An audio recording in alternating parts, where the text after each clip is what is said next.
Okay, cool. So we are continuing our Astonishing Swordsmen and Sorcerers of Hyboria campaign in Zambala. This is session 8. This is a pretty successful session last time. You explored the mausoleum. That's like half a mile or so from Zambala proper.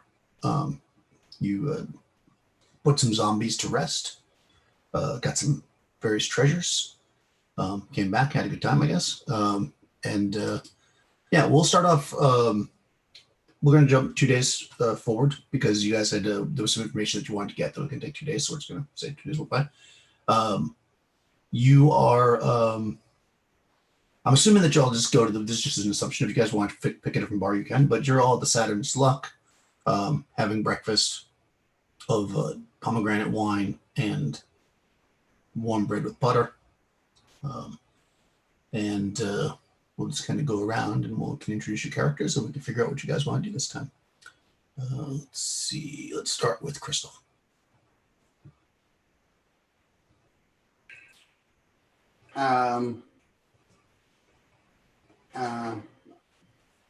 Probably in the Saturn's Luck, getting her breakfast for the day, sitting out before her a large book as she's trying to read on the place that they have gone to, trying to figure out maybe what it could have been, who it was built for or by or anything, is Euphoria, who looks at first sort of like a very sickly person with darkish skin and stuff.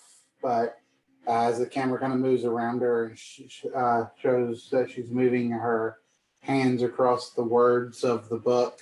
You can tell she has like these webbed digits and sort of oily skin, as she is actually an Atlantean, currently living here. And she's just sort of there enjoying her morning. I guess there's not really much else to say. Excellent. That's Tropia. And Nick. Oh, yeah. Panesta, after a night of buying trinkets and drinks for her new friends, is sitting eating breakfast. She's kind of looking at the vial of liquid that she obtained last session, and that Rel, the priest of Rel, told her, "You'll know when to drink this." And she's like, "Gosh, I wish those guys weren't so damn cryptic all the time. I just want to know when to drink this." So that's what she's thinking this morning. I guess you'll know. Tony. The imposing blonde-headed woman that is sitting there at the table is not paying any attention to any of her newfound companions. She is sitting there looking at her shield that she just picked up the evening before from the man she had to paint a new depiction on it.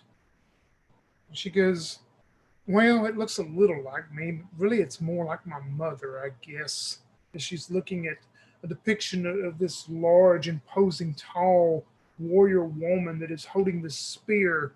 And you see the snow fall behind this figure, and the tip of the spear is glowing in almost ice crystals as the ice is going down the shaft of the spear.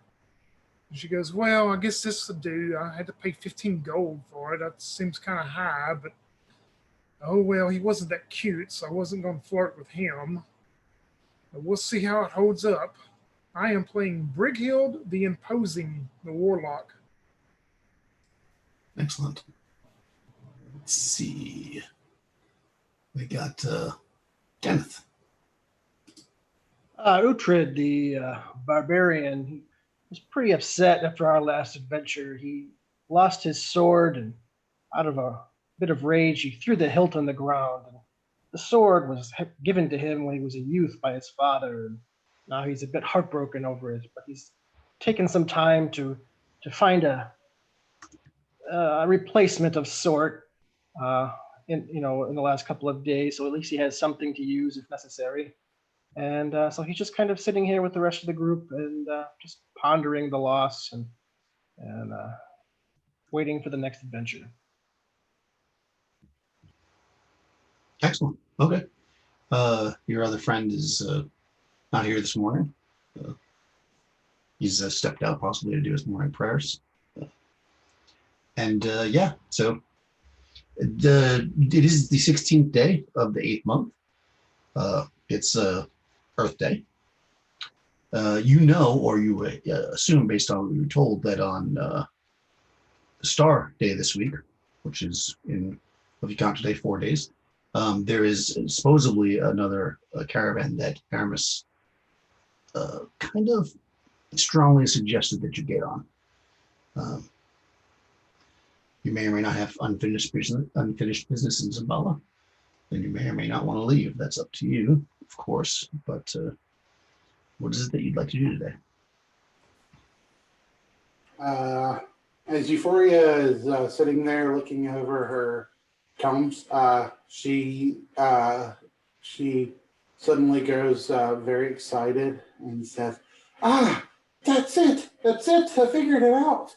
That's how you cast that spell. Ah, I think I can make people move faster." Where's that handsome fellow that was with us? I haven't seen him this morning. Maybe he went to get the staff from the librarian guys. Oh, well, maybe he'll show up later then. Yeah, that's right. You had dropped off the staff that had quite odd qualities to the library, and I guess walking into the Saturn's luck now to tell you what they found is Rush's character. Hopefully. Yeah, sorry. I had complete internet failure. So we're doing introductions still? That's right. Yep. Okay. And since you were not there, we figured that you have come back from the library now, because you do know that information, of course.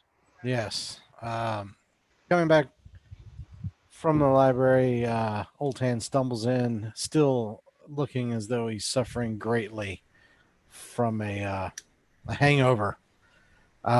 He's groggy, bleary-eyed, bloodshot, and kind of has a little bit of a worried look on his face. And he just kind of stumbles over the bar. He just kind of nods to his companions.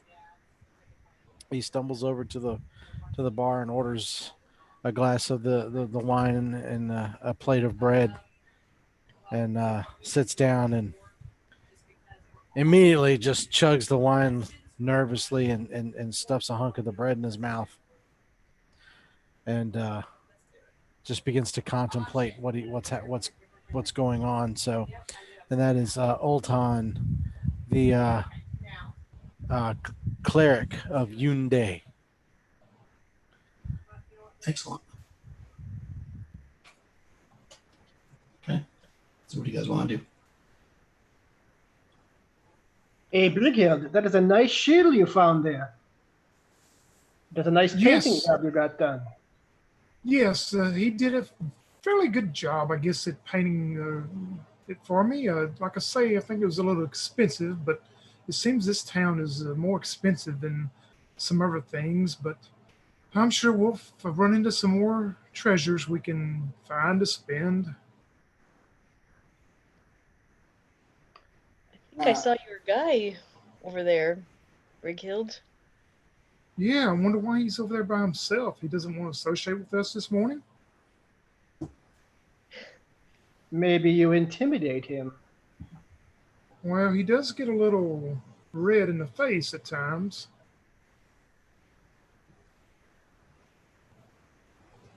I'll go over there, sit next to him. So, how was your night? Oh, sorry.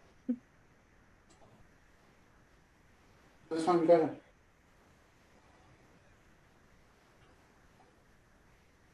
I'm sorry, I'm lost. I'm sitting next to you asking how your Oh, night okay. was. I can't hear what Crystal's saying. So, um, he kind of rubs his head, and he's it was a rough one. Um, I think I've, aside from this pomegranate to rid myself of this god awful hangover, I think I may be done with the drink for a while. It leads to trouble if you take too much. I actually can say I know exactly what you're talking about, Little Ten.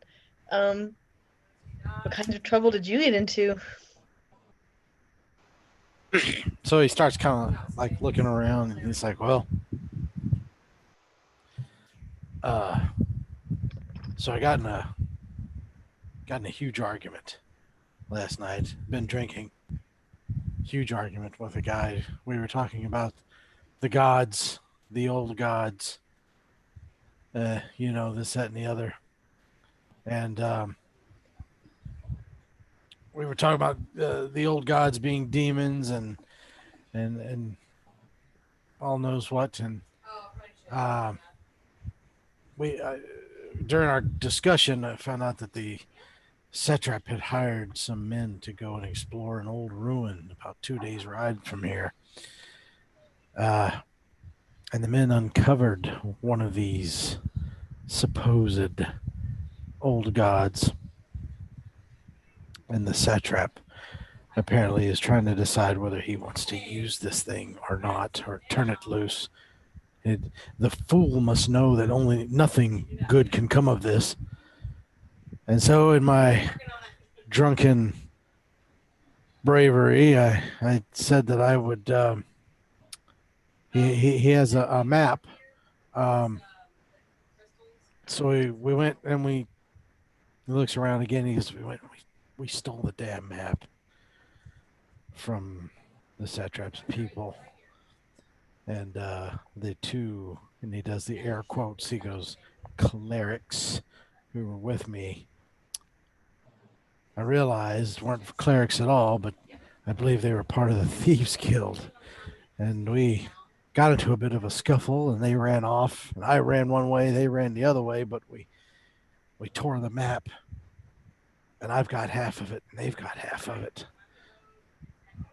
And he looks around again. He's like, but I'm afraid they might come back and look for it. So I'm not sure what I should do. And he just kind of like pulls out from his tunic. He like pulls out this folded sheet of paper and holds it up like this, and he puts it back into his pocket. He's like, so I may have thieves on my back because I'm an idiot. A damn fool.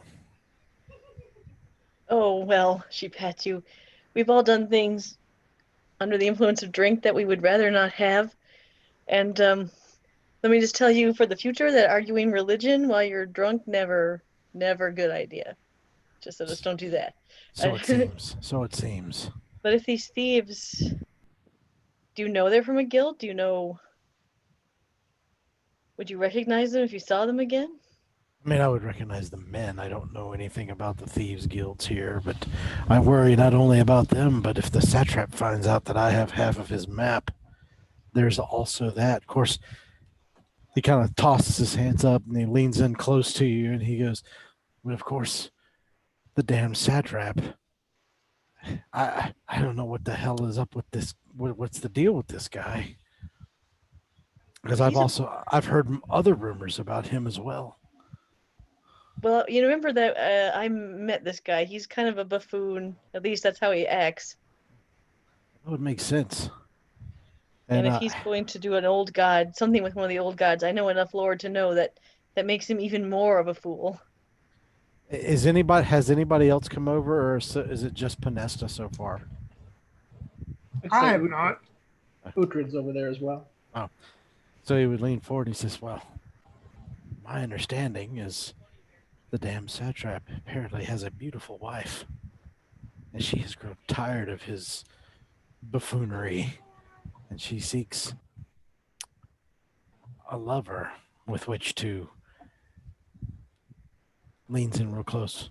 Take power away from the satrap and take over the rulership here. So between that, and then he holds up the piece of paper again. He's like, in this damn map. He's like, what in the name of Yunde have we gotten ourselves into here? Uhtred didn't laughs. Ultan, don't you worry. Could have been much worse. You could have woken up next to a snake man. Okay. Nesta will smile, smack him, and then she'll say, Wilton, I will say, I'm kind of proud of you. I didn't realize clerics were so cool. I just overhear things. That's it. I listen. I talk. People like to talk to me. Sometimes they talk too much. Just like sometimes I drink too much. Well, the gentleman who left our party before Tan, he met with the satrap's wife as well. I didn't actually get to meet her, but he met her. And yeah, she told us that she needed proof of the snake men and what was really going on in Zabala. But unfortunately, we didn't end up with any proof, and now Tan has disappeared. So Well, perhaps that is the way in which. Perhaps that is the means by which she intends to wrest control of Zambala from him. Is with this possible. proof. Do you know anything of this woman? Is she a woman of decency, or is she a conniving wench like the satrap? Would she like a big Viking man?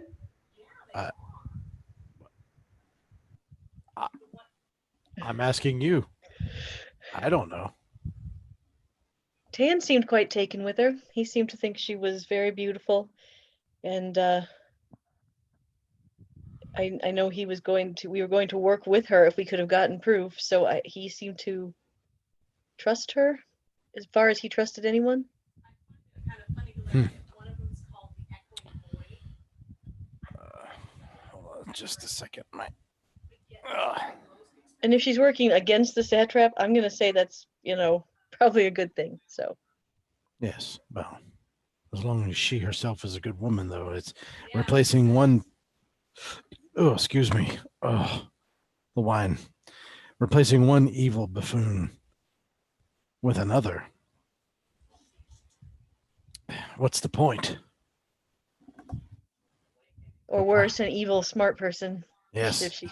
Yes, but should she be a woman of a good character? I mean, this town could use a woman's touch, if you don't mind me saying so.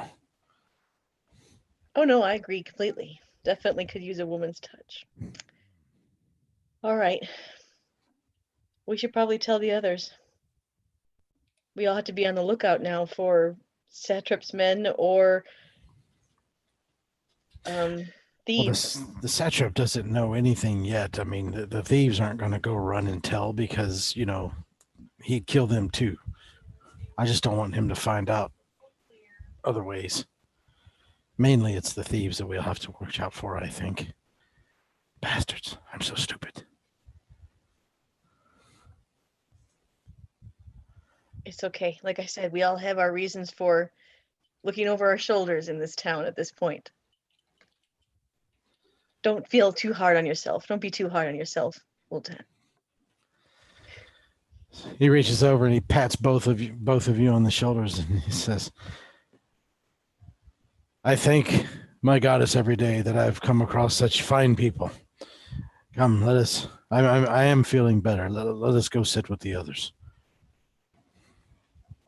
Okay.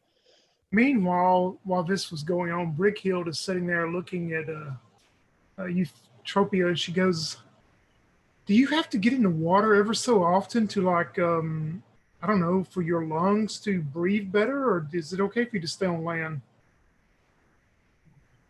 Euphoria looks up and says, I must get in the water occasionally, otherwise my skin can dry out, and it's very painful. I've heard. I've never actually been away from water long enough to experience that, but Certainly don't want to. Okay, well, I guess you change names every day, like some people change clothes. I thought your name was Eutropia, but now you're going by Euphoria. Tomorrow to be Unique or something. I mean, I don't know, but anyway. Oh, I so was just- Pinesta can change her looks every day, but I can't change my name once. Well, that would make me think that maybe you're part of those thieves or something. They like to change your names. Wow. I think Euphoria just sounds cuter. Well, it does. It has a better ring to it, I think. But anyway, Have I told you that I think I can make people move faster? you can make me move faster. I'm pretty fast, even though I'm, imposing. Mm. But yes, I mean, if you can make me move faster, will it mean I can attack more? Is that what that means too? Not sure. Move faster. It's kind of vague. Well, keep But I can studying. cast the spell on you, and we'll see. Well, let's not do it in here because I don't want to knock tables over and stuff, and make Uhtred look like that's something he would do probably. Mm. Yes, we shall test it eventually. That handsome fellow, he doesn't look too chipper this morning, does he? I'm not sure. Perhaps he got bad news. Well, here they come over here. I guess we'll see what he has to say. And as soon as they get over, Euphoria says to Ultan, I think I can make people move faster.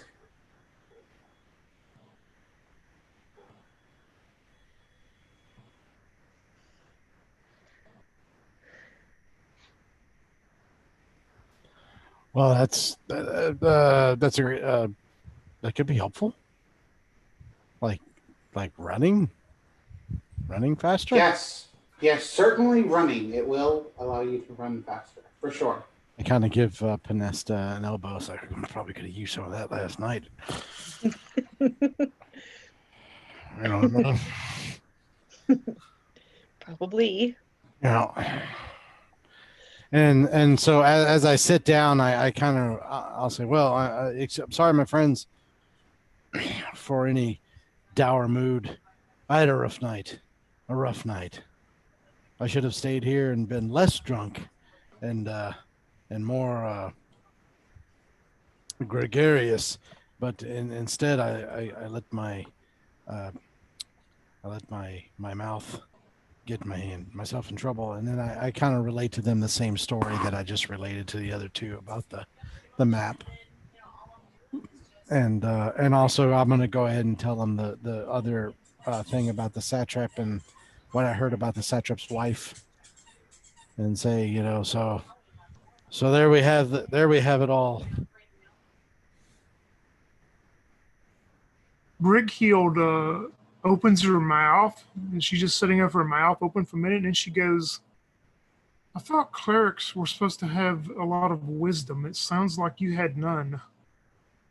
I had wisdom until the drink, and then I lost it all, apparently. So Well, maybe you should not drink the heavy stuff again. That's very wise of you, and I think you are correct. I'll be sticking with pomegranate wine for a while.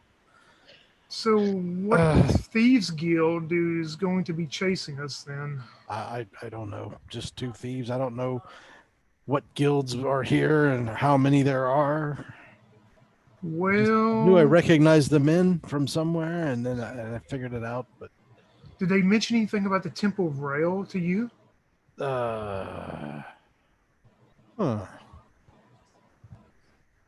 Not that I recall. Well, before I met up with y'all last time, while I was looking for our previous employer in the town, I heard a lot of talk that this Temple of Rail here is actually run by the main thieves guild out of the port of Zangrius. And if it is, that would be bad news for all of us.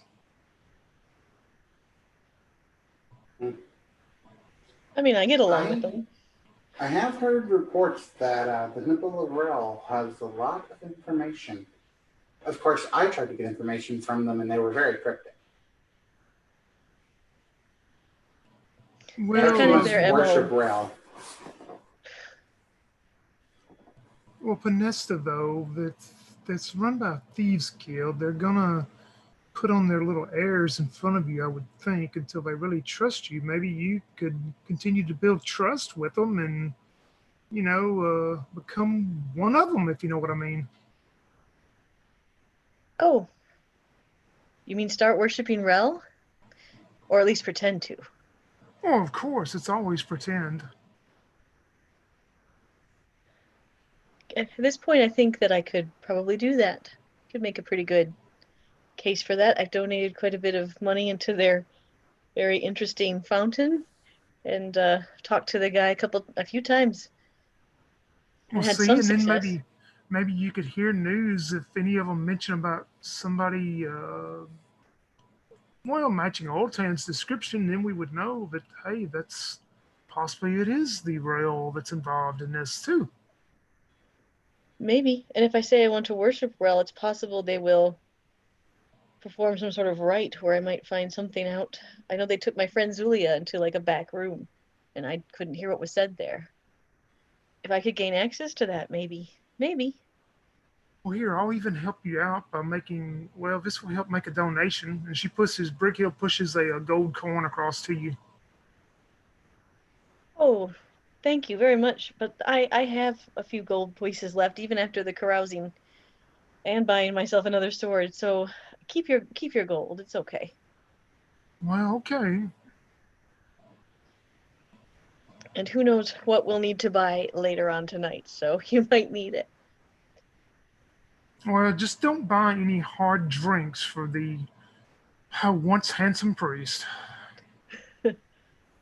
What, you don't think he's handsome now? Well, of course he's physically handsome, but it seems his wits have kind of went down in the gutter. Well, there's always Uhtred. Mines are very attractive. Strong ones, I mean. You know, Euphoria, I agree with you on that. So do you think I should go to a Temple of Rel now? I mean, this morning? Yes, I would. Euphoria can make you get there faster. I don't think I I should. could. It'd be a little conspicuous if I just dashed out of here and ran to the Temple of Rel. It's funny you should say dash. Because that's what the spell's called. Oh, really? Mm. Well, that's interesting. You better save that spell for when those thieves are chasing Oltan in the alley and he needs to dash. Yes. I shall reserve a memory of the spell. Okay, so that's on my agenda for today. Then at some point I need to go to the Rel Temple again. Okay, sure. When are we going to go back to where that cipher on the wall is? I have made a deal with the local library that if I get the full transcript from the wall, they will help me perhaps decipher its meaning. We already took all the valuables from there, though, right? There was a decipher there. Remember, there was an inscription on the wall, but I didn't have enough parchment to get all of it. But now I do. That's not valuables. No, you never know. You never know what kind of and what information may lead to what. Information is always valuable. If we don't have to spend all day, I can go with you and protect you, I guess. Ah, great.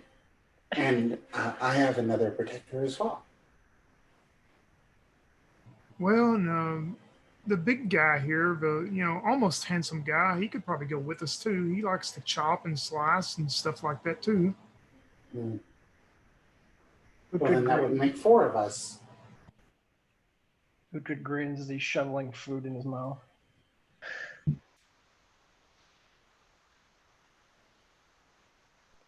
Okay, so you want to head out to get the inscription, and you're going to go to the Temple of Rel. What about Old Town?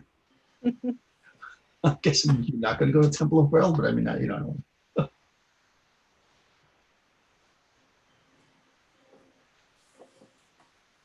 Rush, you're muted. I'm sorry. I'm having a major PC issue. What was the question again? So do you want to go to the Temple of Rel with Panesta, or to the mausoleum to copy down the inscription, or something different? Is anybody else going with Panesta? No, doesn't seem that way. All right, so I'll go with her then because being by yourself in this town seems to be a really bad idea. But if this is a thieves guild headquarters, Ultan, are you sure? Oh shit. You're okay. I reckon I'm going to the mausoleum.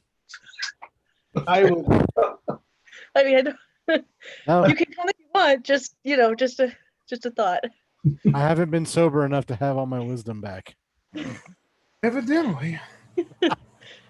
Okay, so Panesta's Well- going to go to Rel by herself. I guess I am. Utra to go with her. Okay, Utra to go. awesome. Okay, yeah, so you guys can do that. You guys head out to mausoleum. Euphoria says that she's gonna she'll meet them by the gate. She's gonna go dip in the ocean first. So you go in, so that's going to take a little bit of time. So you go to swim first. So we cut to the Temple of Rel. Then you guys dash over there. As before, it's got the gates. It's basically a cave. The gates are open because it's daytime. Inside this large cave area, there's a fountain with Rel, who is in the center of it. Well, it's a depiction of Rel.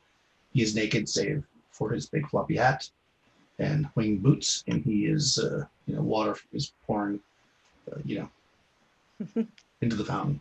Yep. So he's painting the fountain basically. And yeah, I mean, you know, when you go in there, you see there's people, doing their prayers, making offerings, etc.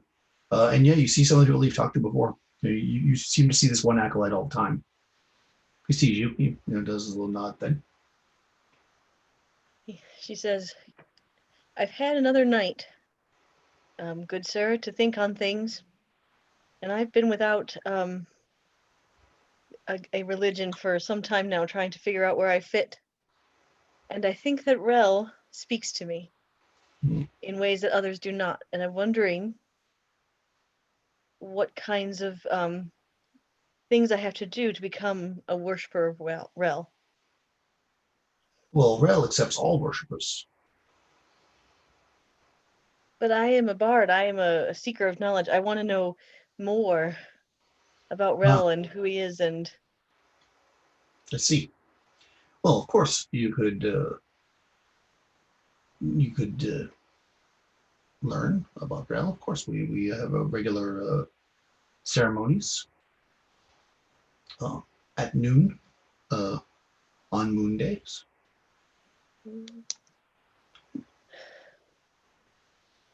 And if you feel this is the religion for you, you could be baptized. If you want to take it that step further. Of course, usually, we recommend a donation, that type of thing. well, of course, I understand. And do you baptize in that fountain? Oh, yes. You must let the holy waters of Rel pour upon you. That seems fun. Yes. Mhm. Yes, this is our temple. This is where we hold our ceremonies. And how do you become an acolyte? Well, you must study and give yourself to Rel in spirit and mind and body. And what does that mean? Give yourself in spirit, mind, and body. What does that entail? You must give up all physical possessions and train in the ways of Rel, so you can advise people. For instance, how I advised you. Okay. Mhm. You must show sureness of spirit. And after that period of time, 30 days usually, you become an acolyte. Of course, this is not something you do lightly. This becomes your life. You must Right. pass the word of Rel to all who come. We don't turn people away like some of the other religions. You come to Rel, Rel helps, always. No matter what. Of course.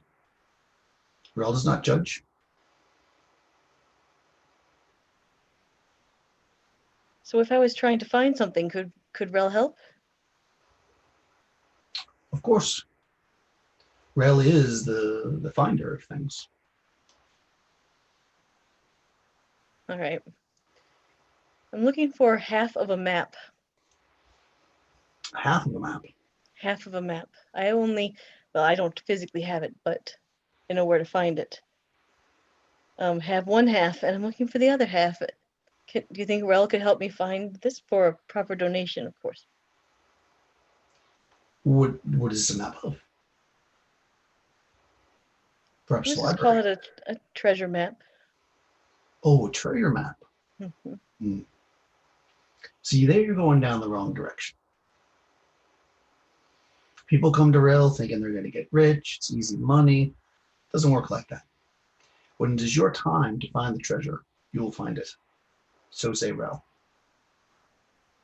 Okay. I kind of tell Uhtred kind of back up a little bit, and I pull this guy aside and I say, all right, what if it's not a treasure map? What if it's a map dealing with the location of something very eldritch and old? Mm-hmm. So have you tried the library? Haven't tried the library yet because I we mean, don't have the typically, whole map. uh, a Rel could certainly guide you. So What Rel, is it that you want Rel to do?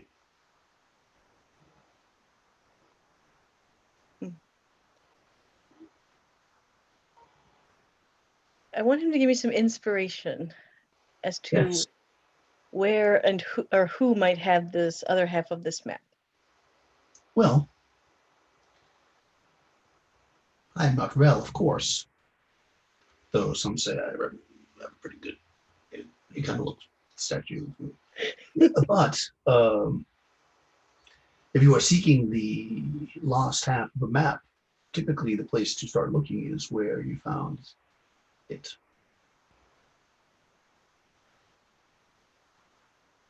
Okay. Okay. Thank you for your help and your information. You are very welcome. I'll go put a couple coins in the fountain. Okay. He says, "If you, we'll see you on Moon Day at noon. Moon day at noon. Okay. It should be a good sermon. It's actually the 18th day of the eighth month. You know what that means? Remind me. Well, you'll find out. Okay. Let me try to start something with somebody else. Okay. And if This we is look rough. around the grotto, there's nobody. There's probably just worshippers. Nobody that looks obviously shifty. I mean, pretty much everybody looks shifty, and Right. he's a god of thieves. Yeah, I mean, yeah, you see beggars, you see people that could clearly be bandits or thieves, and they're all here worshiping in peace. Okay. Uhtred elbows Panesta. You hear that? Only you have to give up all your worldly possessions and spend 30 days here, and you can be so awesome. Vanessa looks at Uhtred and she's like, I'm very disappointed. I know there was a right question I could ask, but I just didn't have it. I just don't know what it was. I'll have to think on it. Maybe I'll have to come back. Oh, and you have to let the statue pee on you. I've seen worse, so I might have to come back on Moon Day and get baptized. Maybe I could talk to a high priest or something, or somebody that on that day. Hey, I mean, you never know. Okay. yeah, for sure. I mean, you know, they're super helpful over there at Rel. Yeah, really. I would come and be very supportive, but I promise not to laugh as the statue pees on you. I would not trust you to keep that promise. Okay, so yeah, you guys, you head back, I guess, to wherever you guys are going to rendezvous eventually. The other group has Euphoria has got herself nice and soaked, and you guys meet by the gate, head out to the mausoleum. It's about half an hour, so it's not that far away. It's a quarter of a mile, or whatever. It looks the same as it did before. You know, you see footprints coming in and out of it. They see a lot of footprints now because you guys came in and out of it as well. Yeah, that area was, in fact, let's see if I can find it. But it was like one of the very first rooms that was in. So let's just look for a second. So you come in. Oh, there is Zimbabwe. There it is. It was the third door in the big building on the left. Or it would have been on top, I guess. Yeah. That's pretty much right. Yeah. So you go in there. That's got the sarcophagus that wasn't pushed over there. The door's open. It's pretty deserted. You know, you don't encounter anybody on the way. You're able to start to jot down your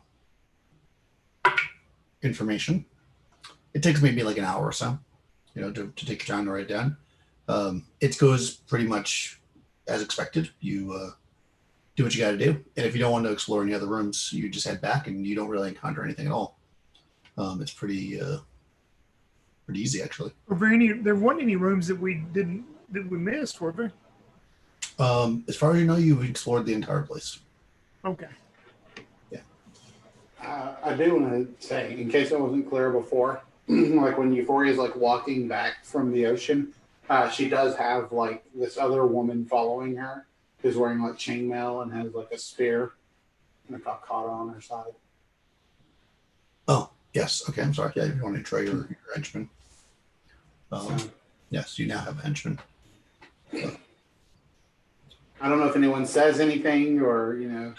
Yeah, Brickhill looks at her. She goes, "You know, wearing that heavy armor is going to slow you down using a spear, right?"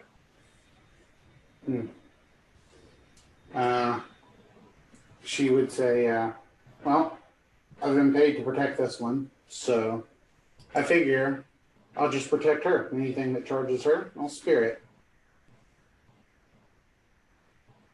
Oh, another You one do know has how to set a spear against an enemy, don't you? Another one has no wisdom. It's true that chainmail's a little bit slower. I think Uther's also in chainmail, right?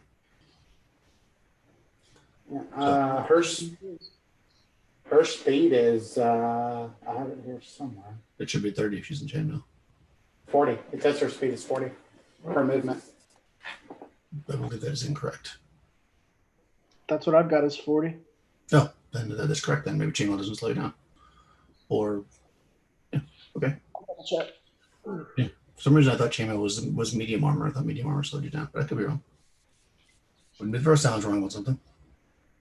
And it is, I'm sure it is on this Dungeon Masters map thing that I have here, but I cannot find it. For me. Oh, here we go. Chainmail. Yeah, like base. 30. It should be 30. Base speed is 30 for a chainmail. I don't know why it says. Yeah, it should be 30 if you're in chainmail. I It's can't 30 and find then any. slower if what's that? I have a hard time finding like base speed in the book. Like I can't find like anywhere there's just like a Look chart. under the armor chart. No armor, base speed is 40. Okay. Yeah, if you look under the armor. Chainmail has one defense or damage reduction, I should say. But the speed is 30. Okay. Cool. So keep that in mind. I don't know if I'll change that on my notes, so I'll probably give you the bad information. But yeah, so she's a little bit slower, but so is Uhtred, so it's not like she's just going to slow her way down any more so than he does. Okay, yeah, I mean, that's pretty uneventful. And you retire back. There is the thing of the staff, which you've got that information, Ultron. Oh, hold on, he's rebooting. Okay, well, since he knows names, I'll just tell you guys. So you go to, somebody ends up going with Ultron to get to the library, and what you find out there is that the staff has got. Sorry, I'm just changing the speed down. Let's see. The staff itself is kind of an eldritch artifact. It's quite powerful. It is kind of the type of thing that certain people of certain moral standing will feel repelled by, as you guys have noticed, of course, already. Also, just anybody really in the vicinity of it for a long periods of time starts to feel a little bit like off, like a little nauseous. Not so much that you're going to start to throw up or anything. It won't really affect you physically, but maybe mentally over time. It doesn't feel very good. And you kind of feel it, you'll start to feel like something's watching you. However, it can be wielded by any of the either a cleric type or a sorcerer or a magician, and in their hands can cast a lot of spells: darkness, detect undead, levitate, ray of enfeeblement, and vampiric touch. So it's quite powerful. He thinks that you could sell it to the satrap for about 6,500 gold pieces, of which he would take a 20% cut. So if you want to sell it, that would be that's the nature of the staff. So I think you guys already discussed it out again, but that's the nature of it. Yeah, I think that the only two that can actually use it. Well, I mean, I don't know if Brighild can use it or not, but Yep, you can. If the alignment is right, you can use it. Oh yeah, there's that. Neither Euphoria or Ultan had any interest in it, and we're okay with selling it and splitting the money. Yeah. Yep. Yep. I mean, Good. Good. I shouldn't say if you asked Euphoria, she'd probably rather even just destroy it. But if you want to sell it, that's up to you. You're not 100% sure that you could destroy it, but you certainly could try. It's definitely an artifact, so it's not going to be that easy to break. And the satrap collects artifacts and such, so he will definitely buy it. So says the librarian. He just has to, get an audience with him and blah blah. So he'll have to make it happen, but he thinks that's what he can get. He kind of dropped a hint, and that's about what he was offering. Though he said originally they were only offering about 5,000 gold, but he was able to work it up to about 6,500 once he explained some of the markings, and he starts talking about the angles of it, how they're non-Euclidean or whatever. Yeah. I'm fine with selling it, Ultan. Yeah, whenever you try to sell something to somebody who doesn't know anything, you just say non-Euclidean and they offer more money. That's what he says. Good rule for living. Mm-hmm. Okay, yeah, you'll take care of it. The satrap will buy it, and you will get whatever 6,500 minus 20% gold is. Okay, that'll take a day or so. I mean, he's got to go ahead and actually make the sale. But so you got that information. You can get baptized if you'd like. I mean, not on Wednesday. I mean, maybe you can remember on Wednesday. Well, actually, Wednesday, Moon Day. It's Wednesday. Yeah, you have your writing, which I already told you what it meant. I think so. It's in the chat. The event. So that takes some time. They'll translate that and they'll tell you what it means because we already discussed that you were going to do that. Okay. Okay. Anything else? Well, I guess something else, right? Because you've only been wandering around Zambala. Would you like to go on an adventure? Well, we have an oasis we haven't explored. There is an oasis. There's an oasis. There is, just to give a little, because sometimes as things get deeper into it, we forget things. That's what they do. Right. You've never been to the oasis. You have, you just did the mausoleum. There is, of course, if you choose to go back, there's that Warlords Palace, which was quite deadly for you last time you were there. And there's also, if you remember, there was that unexplored area that was near where the slaves are doing their sacrificing. Remember, you escaped through the hole in the ground. There was definitely some kind of tomb under there that you didn't actually explore either. So you've got like 3 areas that you really haven't fully explored that you know of, plus this rumor that Russ started to have, and or you can just randomly go where you like. We can just wait 3 days for the caravan. 4 days. Well, I certainly do like the idea of visiting this oasis. And who knows? Maybe I could swim. Maybe there's a large tunnel that only an Atlantean would be able to get to or through. Could be. I will tell everybody that the Temple of Rel was unhelpful, as per usual, and that if thieves are running it, it's going to take me more time and more energy to figure that out.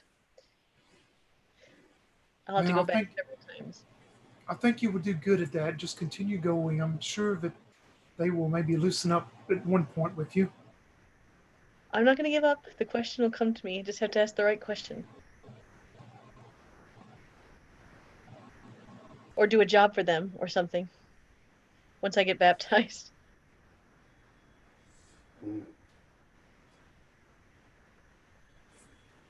So Oasis then, everyone? Yeah, sounds good. Awesome. Okay. Yeah. So you guys head off towards the oasis. It's not very far away. You guys are walking back out, and you're like, "We're just out here," because it's pretty much right near the mausoleum. Good. I just want to say, as we get up like from the table, I imagine like Neil sits away from us, right? Because we're like kind of like the leaders or whatever. And so as we get up and like Euphoria gathers her stuff, Neil grabs her spear and like marches up to Euphoria. Okay, yeah. I mean, we'll always just assume that she's going to be right next to you unless something else happens. What's your charisma? I can note this. 8. So her loyalty is a -1 adjustment. Reaction loyalty is -1. Okay.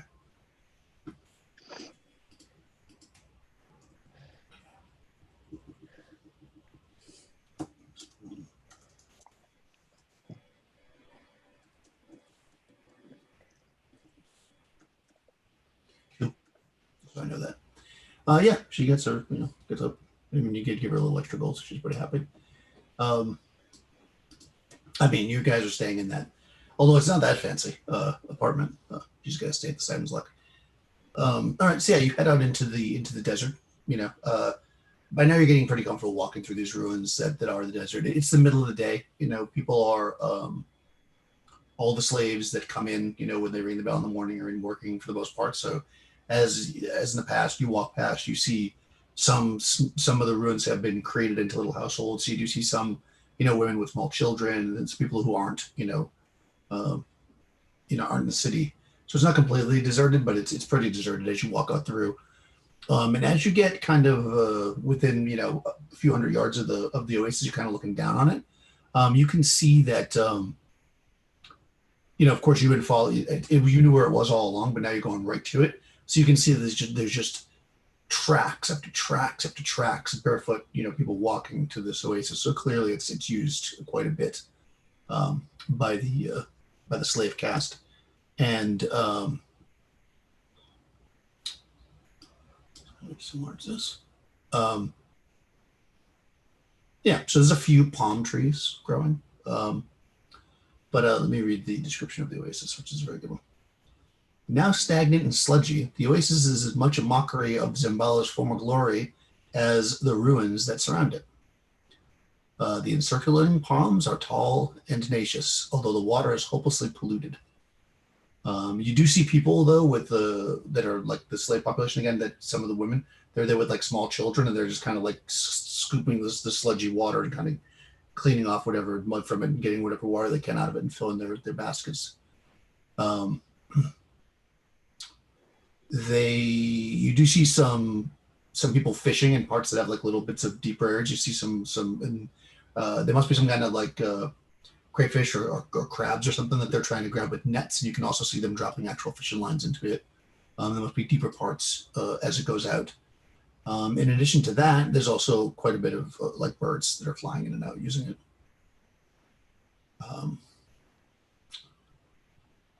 So yeah.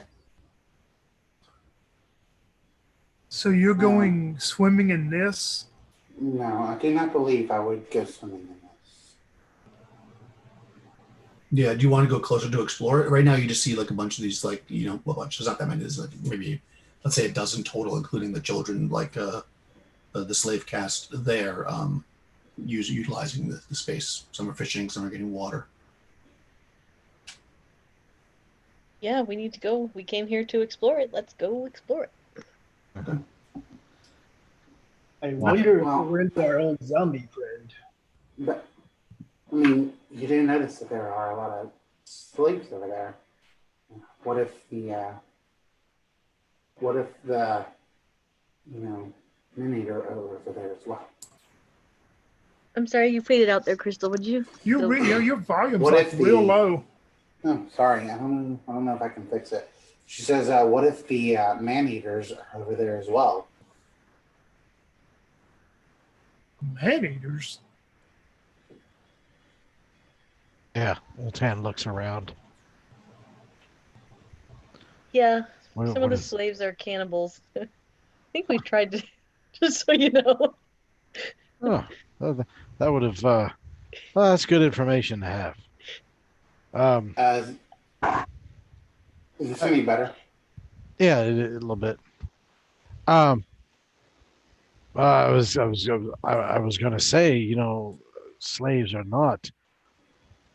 They sit there and they get drinking water from this muck, but if some of them are taste of other men's flesh, well then so be it. But clearly there's got to be some other source of fresh water for these children. You do not have a something you can call down from your deity to freshen the water there?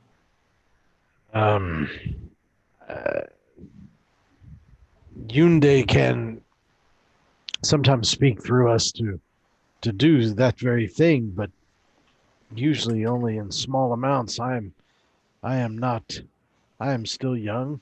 I don't have the power or influence to purify an entire oasis. There are a few who do. Maybe one day. We would be talking about archpriests. I'm sure afraid they I do use not the know well. any spells that could help us either. So after having this conversation, Uhtred, you actually notice, because it seems familiar to you, something move at the edge of kind of the muddy water and moves quickly out and snaps and grabs a child, and it is a dragon, as you've seen before. Look there, a dragon. This dragon is like maybe 60 yards away. It grabs a child and starts dragging it into the water, and you see the mother start to scream and kind of like she throws the bucket that she has at it and then tries to like look for rocks or something. And yeah, so what do you guys want to do? I'm gonna break into a run.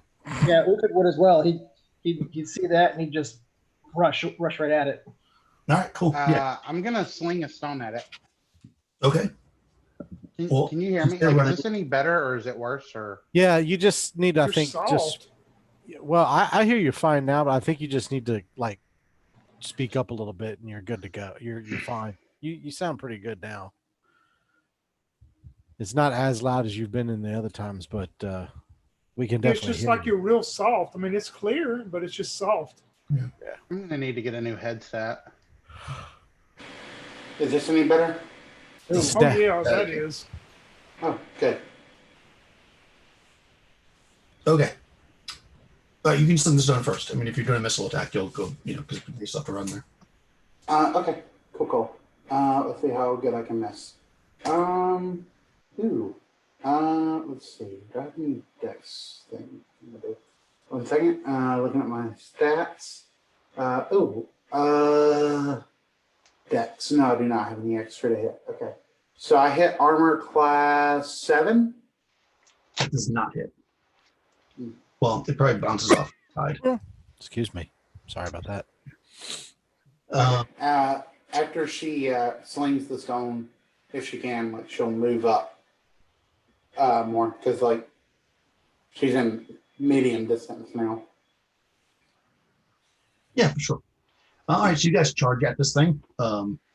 What's your 40 for movement, right? Or 50, Uhtred? 30. 30? Oh, right, because you're in the chainmail. So who's fastest? So somebody not in I chainmail. would be 40. Yeah. Right so on. if you- 40. So am I. All right. So who has the higher dex? Let's do that. 12 is Dix. 17. Yeah, it's always going to be Panesta. Are you running for the fence? I don't want to run right up to it, but I do want to run up to where I get in good bow range. Okay, then you're running then. So you'll go after because they're charging. So the better of the decks of the two of you guys, Altan or Well, I got a 12 Dix. Yeah. Yeah, so do I. all right. So you have a spear, Tony? You go first. Yeah, I mean it's close enough. We can try to spear it. I mean, she's not going to go in the water after it, but I mean we can try to spear it from the bank. Yeah, you know what? It Yeah. does say movement is times 2 if running. Yeah, exactly. That's why you can get there. Okay. This round. You're going to get there in one round. It's just a matter of like they're going to just slightly get there before you because they're faster than you are. You'll have to run into the mud, maybe like ankle deep in the water to get to it, unless you want to throw something at it. Oh yeah, she's just not going to run where it's like waist deep or nothing like that. As long as Yeah, going it's to the right. back. It's right at the edge because it's grabbing the child who's resisting. Yeah, So, she's going to try to spear into it now. And that's got to hit. That is armor class 1 Yep. for 6 damage. nice. Yeah, the spear digs deep into the creature. It's very strong, as your bird remembers. So And she looks back towards the other spear lady, waiting on her to come prove her worth. she's doing that. She's not going to move forward unless you've already. Yeah, Neil sticks with Euphoria. Yeah. I mean, Neil is paid to protect Euphoria. That's what she's doing. Okay, so you'll come up on it next. Ultan. And then, So I'm going to go in, and as soon as I'm close enough, I'm just going to leap with the Warhammer and just try to come right down on its head. Where's my D20? 20, 25. Yeah, really? Damn it. Okay. All right. Here I go. I rolled a 17, which is hits armor class 3 oh yeah, for D8 plus 1. For 5 points of damage. nice. Okay, yeah, this thing is blooded as Uhtred runs up onto it. Finish him. Maybe.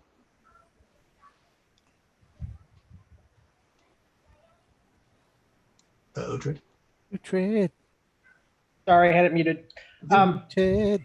I would run up to it and I would, seeing the child in its jaws, I would rush up and try and, I'd grab it and try and pry its jaws apart and try and rescue the child. Okay, yeah, make an extraordinary feat of strength. All right, that's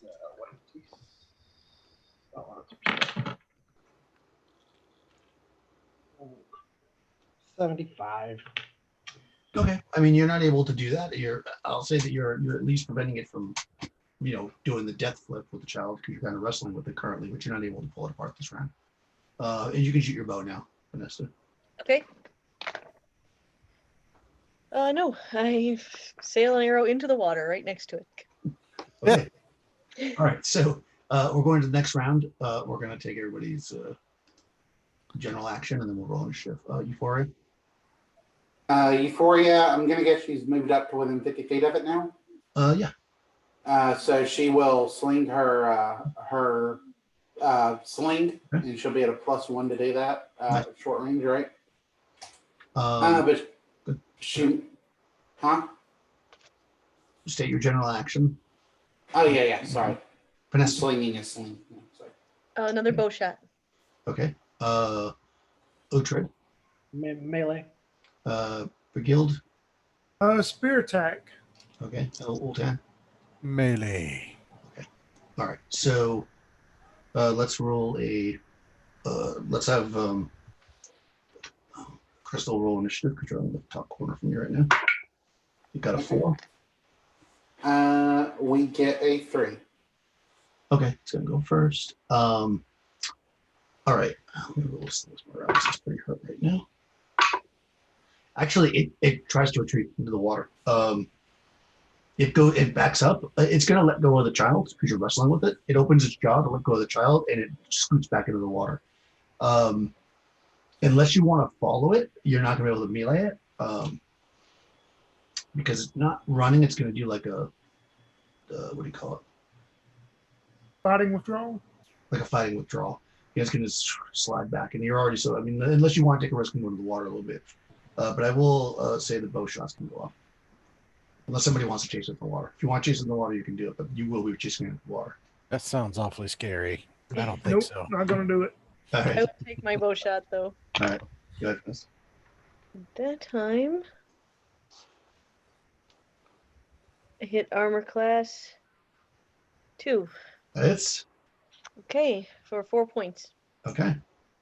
Arrow sinks deep into it. It still seems to be moving for it. Okay, she's slinging now. But she'll miss. Okay. Yeah, it just goes under as it slings into the water. And you can see it moving, and you can see blood coming up, but it goes deeper into the water. And one of the mother or whatever that was throwing the stuff at the dragon comes up, and she starts saying in a language that I don't think Ixian. I think Euphoria knows it. Otherwise, nobody else does. Right? Unless Ultan knows it now. We have new characters. So you guys speak Ixian or Eskimo? I have it written down. I just have to look for it. Sorry. I speak Eskimo and coastal dialects are Eskimo. So. Right. So you can kind of understand it. What they're speaking is a mixed. I mean, you can probably all really understand in general. She's like super, No. Happy that you saved her child, and she's down on her knees and like, been very, very happy and holding the child to her. The child is very hurt though. Okay. So I'm gonna lean down next to the mother, and I'm gonna like reach up and put one hand on the mother's shoulder, since I don't speak her language. And I'm gonna put one hand on my chest, and then I'm gonna put one hand on the child, and I'm gonna cast. I'm gonna heal the child, Oh, okay. because now we all have friends among the slaves. Yeah, you do a roll. Okay. He's not Do I have to roll to see if it goes off, or just roll? just how much it healed to make sure that it actually hits. I just want to see if it comes alive. I'm letting him go negative, even though typically NPCs die at 0, because I figured this would be. I'm trying to see. I can't remember how much it. A D8. Okay. So he is healed for 5. Okay, yeah, the wounds close up, and he actually opens his eyes, and then she grabs him and embraces him and starts crying, and she's basically in the moment anyways with the child. Yeah. She's ignoring you for a second because clearly her child was just. Of course. But I'm gonna stay right there with her and like keep patting her, and I'm gonna pat the child, and Yeah. comfort them for another moment until she. Like maybe like a minute at the most has gone by, or maybe even less, and you see now several other women, because there's only really women here, run forward with like sticks and stuff, like they were going to try to fend off the crocodile, but they just got here now, and when they see it's gone, they start chattering amongst themselves. You can pick up a little bit, Euphoria, that they're surprised that somebody that was not from their slave caste would help them, and they're very very happy. How about Neil? She lives in this area. Could she understand it at all? What's that? Neil, she lives in this area. Could she understand better? Or... No, she doesn't speak Eskimo. She just speaks the common dialect. Okay, yeah. So Euphoria will say, I don't completely understand. They have some Eskimo words and some other language I can't quite make out, but they seem surprised, perhaps. I think they're surprised that we took time to help them.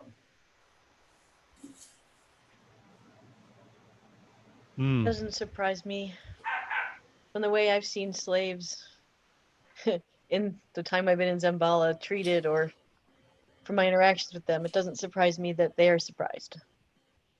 Is there anything that you would like me to try to say to them?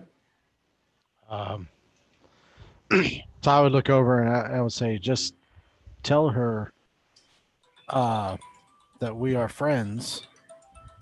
Hold on, sorry about that. Tell her we are friends, and that I'm glad that her child is okay. And then I look back at the mother and I pat my chest and I go, Ultan, like that. Okay. Yeah, she would interest her. You have to do a name when I don't have a name ready. Sorry, buddy. I think you do a proper name. Yeah, she's gonna tell you her name. What I will say is that during this period, some of the other, again, they like collect. You probably don't notice them because you're busy with what they're doing.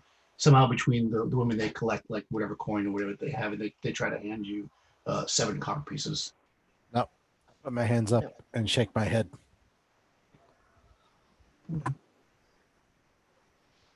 All right. They don't. I mean, at first they're confused, but if you don't want to. All right. So her name is going to be. Good job, handsome. You're waking up with your wisdom again. I look up at her and I say, well, I've had the booze has had enough time to get out of my system. Her name is Salakartok. Oh, nice. I'm sorry I asked. So, yeah, Sartok, actually. Say it one more time. Salka Sartok. I'm going to put it in the chat. That's how I'm pronouncing it. That's that's how a person that doesn't speak the language would pronounce. Tan would call her Sally. While this is all happening, Ukar's just going to kind of walk up and down the beach, kind of keeping an eye out for the alligator. Yeah, you can actually see it. I mean, if you're a barbarian, you can kind of see it that it's like about maybe 40, 50 feet into the water. You can kind of see it moving around. Every once in a while, it pops its head up. You can see the arrow sticking out of it. Vanessa, can you drive another arrow into it? Oh, do I see it? Yeah, you could see it if you points it out, sure. Yeah, I'll shoot another arrow at it. Nope, I cannot. Try. I just miss it. Yeah, it goes under again. I mean, if you stay there long enough doing that, eventually it will come up and you can keep shooting at it. It just depends on how long you want to hang out. Because it clearly has to come up to breathe. So yeah, I think they've learned to stay away from the water's edge for now. Yeah, there's. I mean, you can definitely hang out here and kill the crocodile if you want. I mean, you have to roll for. Eventually, you will kill it if you hang out. Is that what you want to do, or are you guys gonna do something else? Well, was there something else here at the Oasis that we were looking for, or we're just in general? You just crossed it a bunch of times and you hadn't really been here. There doesn't look to be anything of note. There are some ruins around it, but they're pretty well ruined. This would be a source of water if you needed it, I suppose. And of course, you've now made we'll say friends with the locals on some level with Salazar talk. Yes, if only I could speak the language. Damn it. Yeah, and you would know, by the way, Crystal, just so that's clear, she asked about somebody living here. The slaves that mostly work in the city will speak the common tongue. The ones that you're encountering out here that don't are either ones that work in jobs where nobody talks to them, like construction, like they dig or whatever, or they're just never go in there. So there are some that speak. So not everybody who lives there knows how to speak to the slaves. That's why I said that. Just so that's clear about the languages. Okay. Well, she'll stick around with be a translator as best she can. She'll Yeah, probably talk real slow and make like gestures with her web hands. Yeah, there's definitely between the fact that people they're used to dealing with people that occasionally don't speak their language and you having some words, you can make contact with it. And like I said, you can kill the crocodile if you want. We'll say you got to hang out though to do that for a few hours, and in that time you can interact with these people. If you were to ask them, about anything nearby, or whatever, they'll basically just tell you that they, most of the information that they all live out in these areas, and that generally when the children are old enough, they have to work. So when they're young, some of the women stay out here with them, but once they reach of age, they're required to bring them in. This is where they get their water from, because typically they're not allowed to use the well in the center of town, although sometimes they do, depending on how busy the town is. If it's like a slow period or whatever, or like during. Yep. I would like to ask them like how often these water dragons appear. Like how common are they in this Oasis area? Yeah, they see it a lot, but they're pretty sure it's the same one. Well, and she does tell you that there was originally two, but one was taken off by men from Zimbala like a month ago. If we do kill this alligator crocodile, whatever it is, this water dragon, Euphoria will totally go ahead and swim out there and drag its corpse back. Okay, yeah, you did. Sure. Yeah, I mean, there's fish and stuff in the water, and it's kind of murky, but it's not, there's nothing out there that really harm you. You thought there was something worse than water dragon now. As she's like swimming out there, like maybe she looks under the water. Like, is there anything under the water other than no, weeds I mean, and stuff? You can see where the if you spend time looking around, you can see where the oasis is fed from an underground stream. It's quite you can't swim up it, obviously it's an underground stream, it's coming up from the water table, but it's it's not coming in tremendously fast, but it's also the summer, the middle of the summer, which means that like the sun's been up a lot, so things are non-stop, so things are drying up.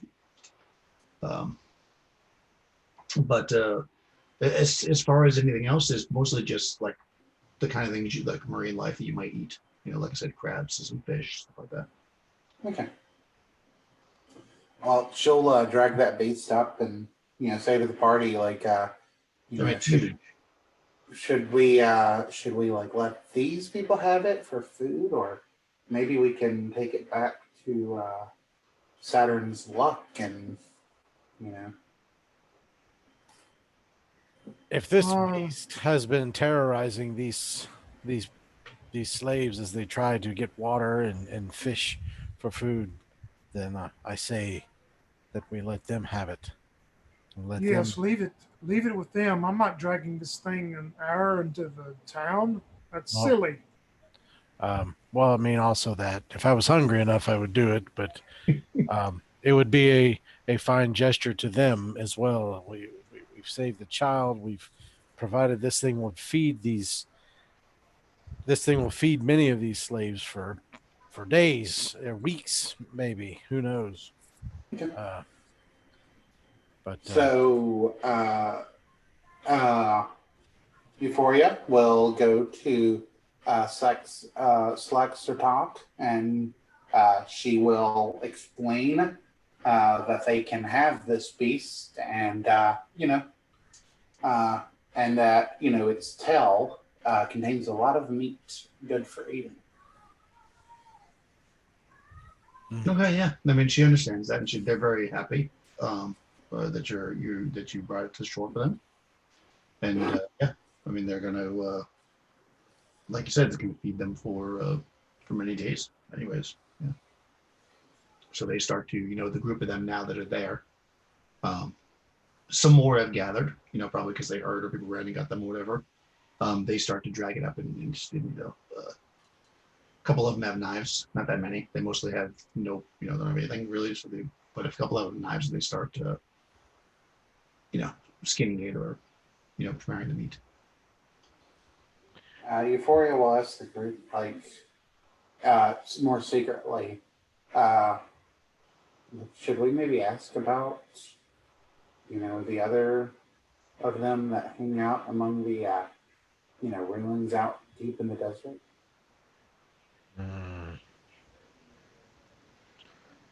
I don't know.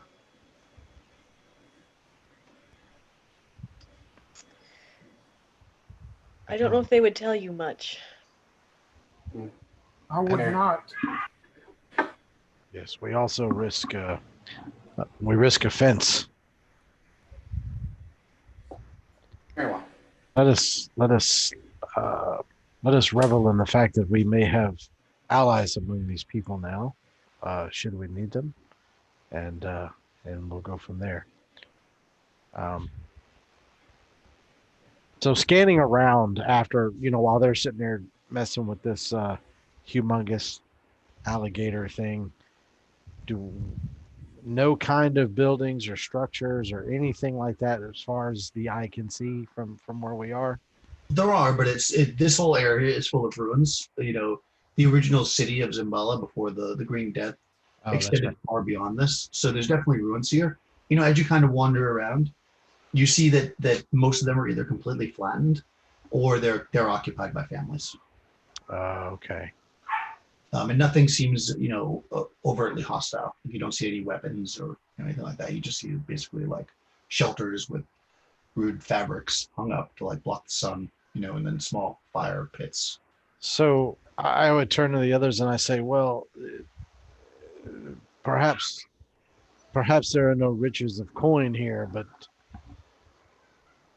if we have indeed made allies, should we need to hide or disappear, it's very possible that these folk may be willing to help us in the future,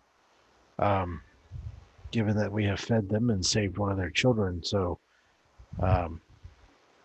and there seems to be several of them dwelling right here at the Oasis. So perhaps the trip was worth it after all. Always worth it to make a new friend or Yes. friends. And to save a child. Yes. True. That goes without saying. Well, all right. And I look up at the sun. What time do I think that it is? Yeah, so by now you're looking at it's probably like 3 o'clock in the afternoon. By the time all that happens, you wait around to kill the crocodile, you drag it out of the water, you talk to them, you do a little investigation. Yeah. And how long did it take to get here? Oh, like half an hour max. Oh, no. It's like a quarter mile away. I mean, you Okay. walked there. Yeah. Not What is very it? long. Wasn't as far of a walk as I thought. Okay. No, I mean it's rough ground, but this is probably the most trodden of the paths. So if you had to get back quickly, you could probably do it in like 10, 15 minutes max. Like even in armor. So where to now, my friends? Well, Uhtred and I know of a place that we could explore, but I don't know. It probably has cannibals in it. Just so you know, just a fair warning. We were taken prisoner. We escaped from by using a hidey hole that Tan, who's no longer with us, found, but we didn't actually get to see the caves, although we heard some things. But that it would be much more dangerous than this Oasis trip. Yes, of course. I would suggest perhaps one night's rest before we do such a thing, so that I can receive my blessings from Yunde anew. since I have spent mine on healing the child. But I'm up for, if you wish to go and see this place, I am willing. If you'd rather rest first, that's fine. Because I don't want to go to the Warlords Palace without you being at full strength either. That is the place that you lost all of your friends, that's right? Yes, and I don't know if I want to go back, although we still do have a quest that we're doing there where we're supposed to find a diamond for a man that helped us. And we still haven't found the diamond because every time we go, we lose a friend. Maybe it is best not to go there right now. No, I keep thinking about where we went to get the inscription and the inscription and the translation of the inscription. And I'm convinced that there must be more inscription in that place. Perhaps a room that we couldn't see. You see, I say this because the translation starts, and then I dived. But so there has to be a first part of this inscription. Well, I don't think the mausoleum is far if you wanted to go back there. Why did we not do this earlier when we were there? Because I didn't have the translation then. Now I have the full translation. Yes, at the time, to us it was nothing but scribbles and symbols. We had no idea what it said. But again, I will see it. Whatever you choose, I will see. You say it says, and then I died? Are they speaking Died. metaphorically? No, it's the full translation is, and then I dived in my lone wanderings to the cave of death, searching its cause and its effects, and drew from withered bones and skulls and heaps up dust conclusions forbidden by those who seek to teach. It sounds like to me that there are some forbidden teachings that could be in this place as well. Magic, perhaps, or maybe just a new form of a governmental idea, or maybe just weird sex stuff. But either way, it'd be really fun to figure out what it is. Weird. But it says, and then I dived. I feel there has to be a first part. There must be more to that temple than meets the eye. And it would make sense for a burial place to have hidden rooms, would it not? We've searched it before and found nothing, but we can go try again.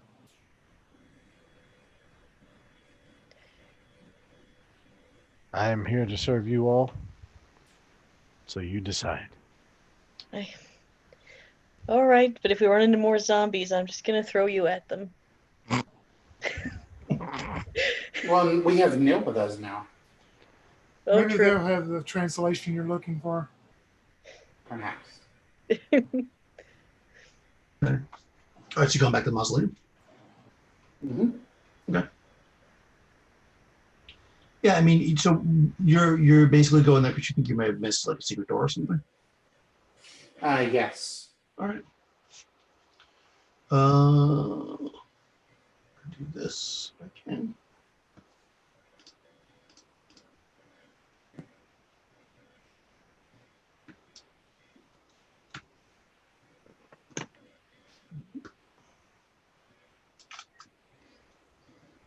Got that inscription from the second room. Wasn't there some inscription in the first room? First big room? I think The so. one just before that, where you found that one? I thought there was 2 rooms with inscriptions in them. Oh, was there? If there was, I would have wanted to get all of it. We'll check. There was a few murals. I know. All right, you can see that now, right? Mhm. Yes. Okay. Okay, so in here, 5 is Yeah, where that's the what I, inscription was was. there something there as well? That was where the inscription was that you copied. Oh, I thought you got that in 6. No, that was in 5. In 6, there was the murals on the walls, but they are mostly worn off by the gray ooze. So there wasn't really much to see except for that they were of bloodthirsty Ixian conquerors Yeah. with creating great feats of heroism. 6 was a picture book. My mistake. Right. Exactly. Then, yeah, that was the only other place I think. I'm just gonna check again quickly. I thought there was like one of the little things. Did we go into rooms 2 and 3? Yep. Okay. 2 and 3 were when you opened up the various sarcophagi. There was some adult and child bodies in there. Oh, that's right. The one with the kids. Yep. Yep. And 3 was all the same. Yeah, they're both the same. 3 is the one where you got the you ended up getting a magic scroll in that little file. Yep. And 2 is where the Kraus faces and the 10 sapphires came from. 4 is where most of the zombies came from, and you fought them. And the 2 ones are basically the basically destroyed rooms you'd been in before. You can, so odd. yeah, and this is basically the wall. So you spend some time. I'm showing you the map because it's considering that you took time to go through everything. And yeah, you basically go through each thing, maybe just measuring it or looking and drawing it, and you realize that there's not really any place where another room could be, as far as you can tell. And as you're kind of just finishing up, you hear the bell ring because it's 6 o'clock now. And so, unless you want to spend the night in the desert, you will need to make it back to Zimbala. Before I will apologize. I just felt weird that it started that way. But it just feels like there should be another part of this. But I guess I was wrong. And she Well, seemed very disappointed. sometimes when you are trying to be really poetic, you start with "and then I." I've done it in some of my songs. So It's very bardic. very bardic. Maybe when we get back, you should go douse your toes in the sea, and that will make you feel better. Yes. Well, probably won't do that tonight. But tomorrow, for sure. And maybe tomorrow Thank you we'll all find for some coming knowledge. with me. Of course. Okay. Back to town? You want to go back to Zimbala? Yes. Fair enough.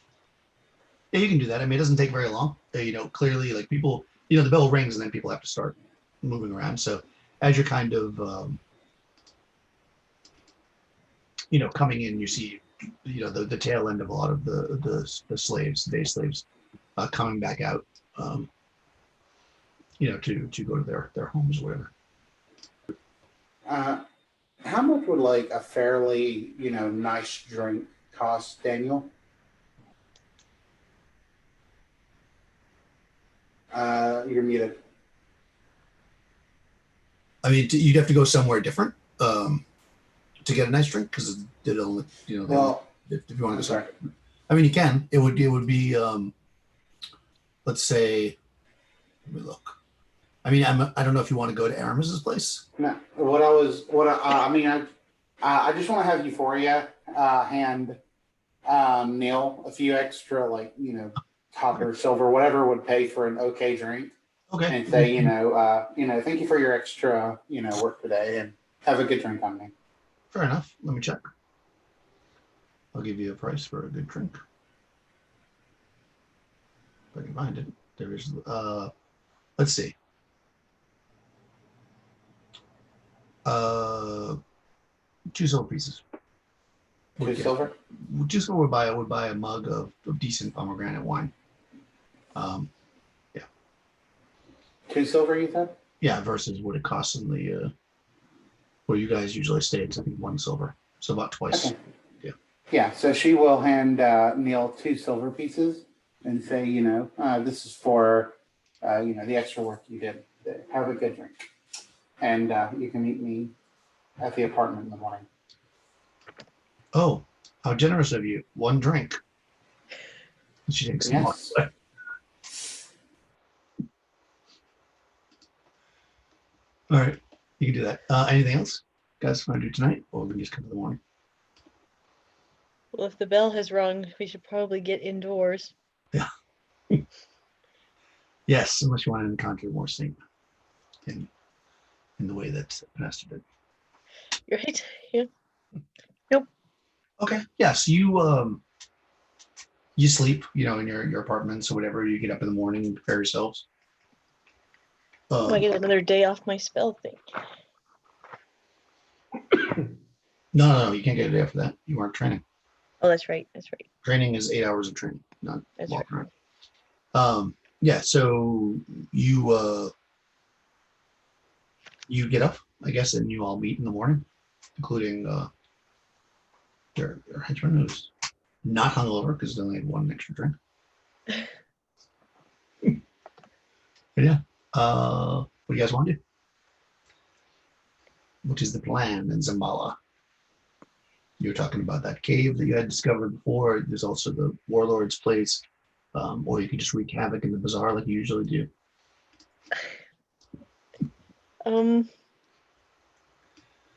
Vanessa's running out of things to do before. Right. I'm running out of people to make angry. Right. You know what? Can I go to real quick before we do something? The Temple of Helios. Sure, of course. Okay. Anybody else want to go?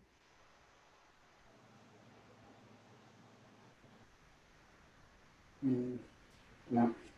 It's not Moon Day, right? It is not. Today is C. Okay. Euphoria will go dip in the ocean that morning and have a swim. Okay, fair enough. You're becoming a regular down there at the docks.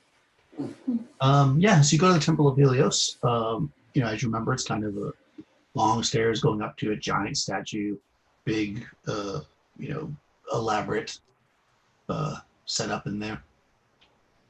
And of course, they greet you. They've got their little, collection baskets on the side. And oh, welcome to the Temple of Helios. I didn't see you last Sunday. I'm sorry. Sins of the flesh. I overslept. Ah, yes. This is why Helios rises, so that we must also rise with him. But it's okay. Sorry. Donations always make up for those kind of things. I will donate a couple of coins. Ah, very generous of you. It is a beautiful day. How are you doing? Well, I heard a rumor and I wanted to know if you, as being the temple of the great sun god, know anything about it. Oh, Helios knows everything. Okay. I've heard that those guys over at the Temple of Urals are run by the Thieves Guild. Oh, really? Have you heard this? And do you know if there's any truth to Well, it? I mean, Rel is the god of thieves. But I do I not know believe there is a thieves guild in Zambala. Let me ask. And he turns around and starts walking back down the corridor. Okay. Do you follow him, or are you staying there? I'll follow him. Okay. You follow him, and he kind of makes their right into a room. It's kind of got a big table inside and lots of books and stuff. And when you follow him in, he closes the door. He says, I have heard the same. You must know that Rel being the god of thieves, it makes sense that the Thieves Guild would look for the Temple of Rel as a place to set up their ways. But every time I go into the Temple of Rel, Mhm. they seem so nice. No. Well, of course they seem nice. They're priests. All priests are nice. Well, that's probably not true. But they I have mean, stolen something from me. yes. Well, we, of course, cannot officially condone any action against another temple, but it certainly wouldn't be a bad thing for Zambala if the Thieves Guild were no more. Even if one or two thieves went missing, let's say. Okay. It'd All be a right. Do you good know if any of the acolytes there are thieves themselves? I know that Rel is the god of thieves, but do you know Well- if there's anybody who is both an acolyte and a member of the guild? I wouldn't put it past any of them. But, you know, as I say, I cannot speak directly because we can't be 100% sure because they're very crafty. Okay. Deep in the caves behind the temple. So they say. That's where the thieves live. In the caves behind the temple. And do you know what you have to do? Are you familiar at all with Rel enough to know what you would have to do to get back there? Into the Thieves Guild. Yes. My thought would be that you'd need to be a thief. Hmm. Perhaps that's a terrible language that they use. Code words. Not an honest religion like Helios. Well, yeah. No. I'm learning that. Mhm. Well, I appreciate your... Sorry. I would be careful about you. But again, if you end up, removing some thieves from Zambala, I'm sure that would draw favor of the satrap, who was always looking for law and order here. Is he? Oh yes, don't you see the guards marching through the streets?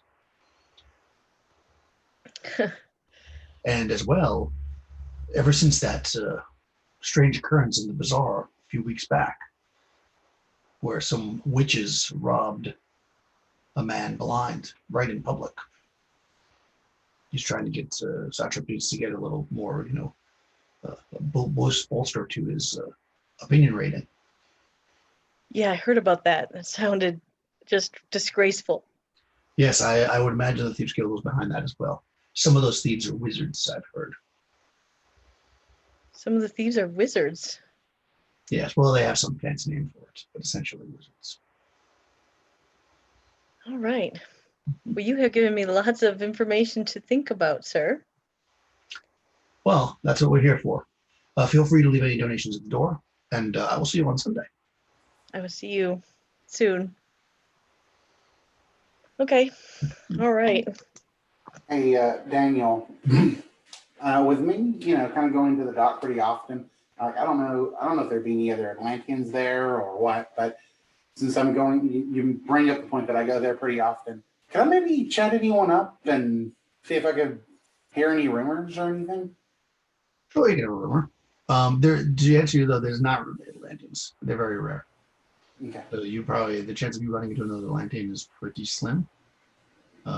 But yeah, sure, you probably hear stuff essentially there all the time from the sailors, besides whatever nasty comments sailors make to people.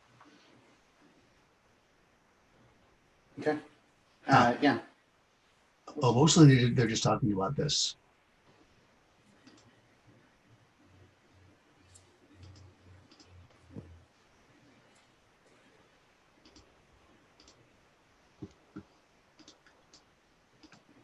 Huh. Can I go up and talk about that? Want to hear that? Sure. All right. So yeah. Sailors, So they're hosing off their decks, before they go out to sea, all the fish guts and stuff. okay. Yeah. So Euphoria comes up and she's probably dripping now because she just got done with her swim. Do they seem like fishermen, sailors, or? Yeah, these are fishermen. Yeah, they're clearing the guts off their deck, from last night's catch or whatever. Or probably this Yeah, one if we go up before. So she goes up to them. She used to be a fisherman, so she'll go, how's the haul? And, Oh, there's always good fishing here. And many people yes. do buy. Although, my father and their father before fished off these shores. But I don't know that my sons and grandsons will. But the desert is moving in. Eventually, the Mbalo will be no more. That's what I heard. Why do you say this? Is there a plot against it, or is it just? Looks at you and he says, "Did you not see the ruins of what was Zambala, now covered with desert? Yes, that's true. No one can yeah. stop time." I see. I suppose you're right. According to the ancients, the world, they say the world used to be round, and it is no longer. So, Yes, I've heard that. That doesn't sound very realistic. How could the world be round? You just slide right off of it. perhaps, yes. Well, yes. Well, I do hope that you find have a good haul as you're out there. Thank you. We'll see you, I guess, tomorrow. Yes, likely soon. Could you have not been eaten by a shark yet? Then they go back to what they were doing. No, but my companions actually managed to kill, and I actually managed to kill a sea dragon. Oh, Yes, two of them actually. One of them fought a sea dragon in the arena, and beat it. oh, yes, we saw that. Yes, he was quite a mighty warrior. He's your friend? He is a friend of mine. Would you like an autograph? You don't have to go out of your way or anything. It's fine. Well, I might be able to convince him to get you an autograph. I'm not sure No, what he like I would. said, it's not a big deal. So I appreciate it, though. Okay. You have a good day. Okay, he goes back to what he's doing. Probably a good time to take a break too, right before we go into whatever happens next. We're gonna take about 5 minutes, guys. But everybody already leave. Everybody already No, Yeah. no, okay. 9 o'clock. I'm out. Yeah, it's 9 o'clock. Let's take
So I'm are you back. back?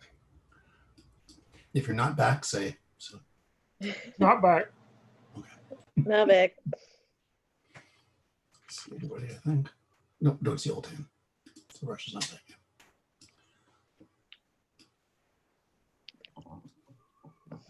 I can just see myself having to go on the run from the Temple of Rel next. Eventually, you'll pissed off enough. You'll pissed off enough people in Zambala that you'll have to leave.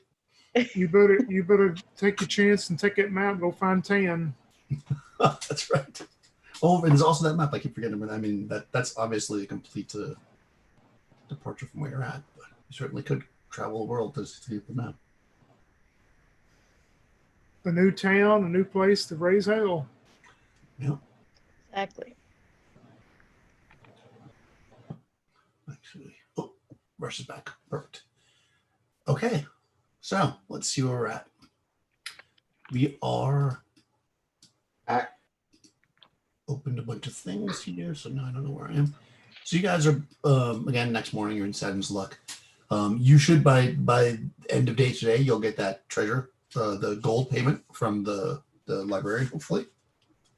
It is C, right? Tomorrow is Moon. And yeah. What you want to do? What's the plan? I had a quick question. Sorry. I thought about this while I was on break.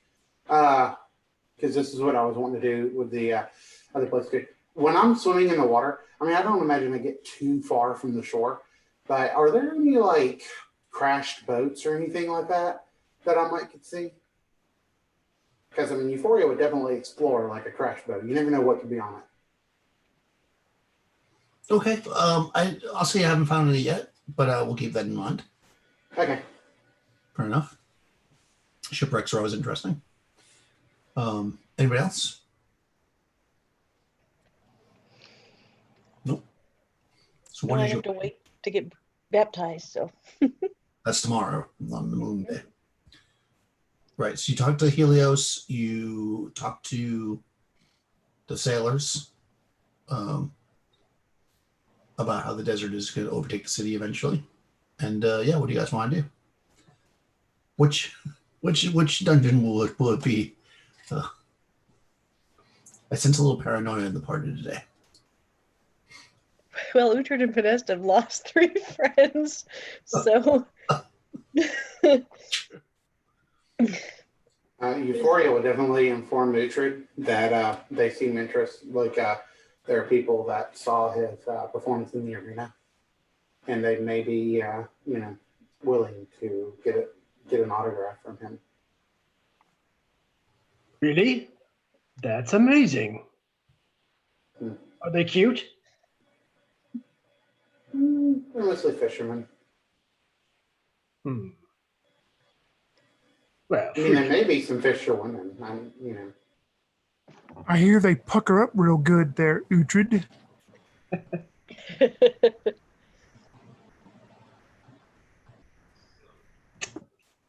well, maybe you'll have to introduce me to them at some point.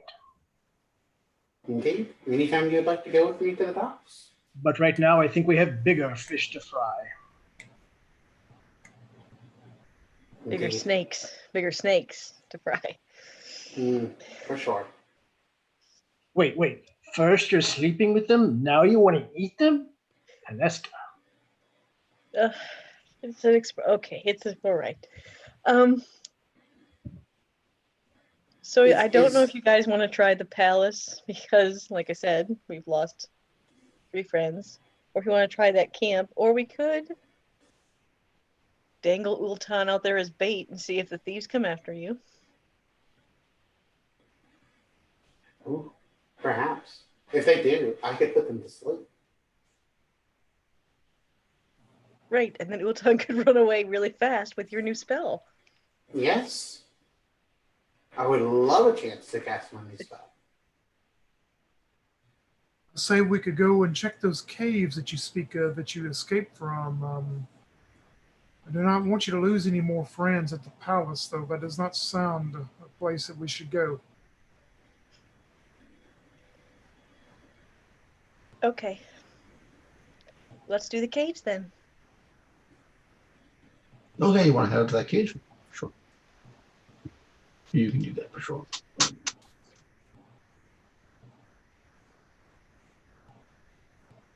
Um, Hmm. um,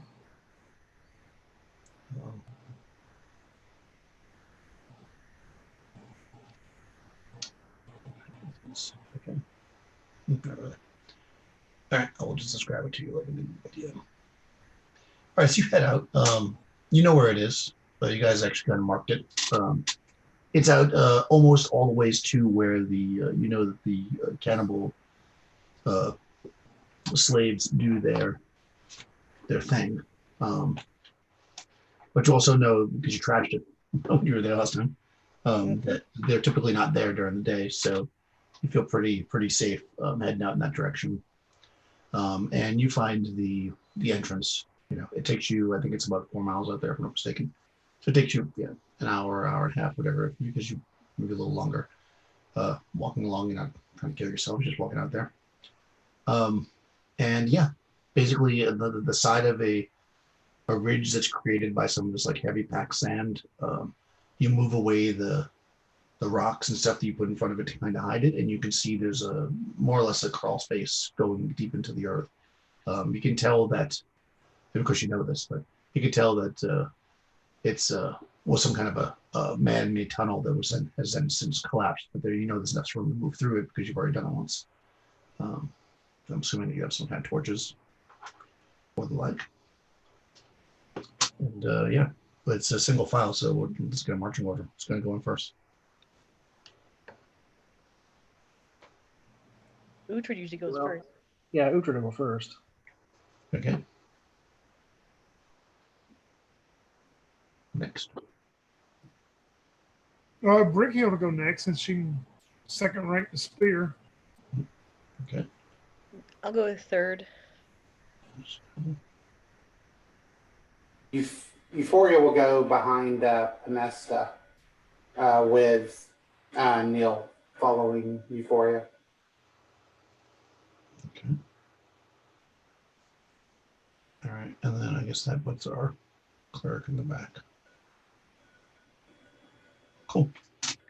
All right, yeah, so you spark up a torch, I guess. Unless you have some of the means of light. And start moving your way down this tunnel. Like I said, it's only about as wide enough for one person at first. Of course, now you can see it. You couldn't see it before. You were walking through it. You kind of crawl through in the darkness. And you can see that after you get about 60 or 70 feet, maybe 80 feet into it, there becomes less and less rubble on the ground. Then it starts to open up. You can still see it's kind of partially collapsed, but you can now see like a more of a dense corridor, you know, almost 10 feet wide. So, you know, you can even walk 2x2 if you wanted to. And you follow that down a bit more until you enter into that very large, remember there was that very large room you spent most of your time in, Nicola. This is, your torchlight is, when you come in, you're coming in from the north, so you're looking south. You can almost think of it like the room almost has like a V shape to you because there's lots of collapse right where you are, and then it kind of opens up into the non-collapsed part. You can see though that to your left, which is the east, there is actually within just at the edge of your torchlight, you can see there's like a stone like door set into the wall, kind of like the way you'd close a tomb, you know, so it doesn't have a handle or anything. It's like set into the wall with mortar around it. And then further on in front of you, you can't see all of it, is this very large room. It has columns in it, and you can just get the idea, basically looking around with your torch, you look at the ceiling, looking out what you can see that all the walls are at one point were beautifully frescoed and covered in murals, and the columns are of relief art. It looks like it's probably, just on quick glance, it looks quite ancient, probably Hyborian in make. And of course, you know, the ground is littered with debris and stuff. So yeah, you can either keep going into this room and explore it more. It's very big, so you have to walk around if you want to get a full feeling for it. Or just almost, it's not right next to you, but to your left, essentially. There is it will take some work to get it open, but there is some kind of passageway. Okay. What do we think? I'm gonna say that Euphoria is gonna have a torch because she doesn't have much else. I mean, she has her quarterstaff, but she still has her spells, which she used before then. So Just know that if you're not using the core staff two-handed, you don't get the armor class bonus from it. I know. Well, do we want to take the time to open up this corridor? Or tomb, or whatever it is. Is it open? Can we open it? You can walk over and inspect it. It's yeah, I mean, you think you could probably open it eventually. There's like maybe you take a dagger or whatever to test it. There's like mortar around this large stone. It will require time to chip away the mortar and then stick something in there like either the quarterstaff or possibly something strong and then pull it open. You think you can probably do it. I mean, it's not going to be fast. You would gather it'll probably take an hour or so at least. Okay. We could just explore the area as well. Yeah, let's look at the other places for now. Okay. I agree. Do you want to follow that? I'm assuming you want to stay along the walls. So do you want to follow that wall that you're on, the east wall south, or do you want to go back to where you started and follow the west wall? I'll go the east wall south. Okay, yeah. So you guys follow the east wall south. You're kind of heading down that direction. Again, you can see that the further south you get, the less destruction there is. So this room is the walls are becoming less crumbled. I mean, they're still faded because they're quite old, these murals. And again, you see Hyborians and they're being Hyborianish. They're like in fields and doing learning and looking down at people like they're better than them, stuff like that. And you kind of come down to a place where a corridor goes off to the east. Just a quick glimpse down there. It looks like it goes down longer than your torchlight, so more than 30 or 40 feet. And it seems that along the walls, north and south walls of it, are these like niches in the wall. They're double stacked, so there's like two, and then two more, and then two more like that. Most of them look like they either have some kind of like a jug in it, or they're like sealed, like it's like a stone ceiling, like kind of like the big room that you saw. So it looks like they're burial niches. I mean, you would know what that is. Okay.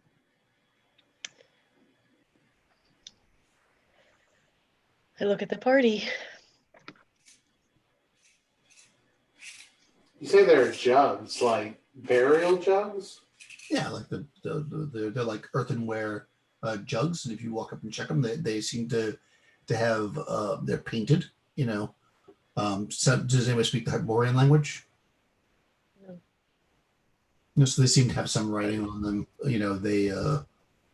They've got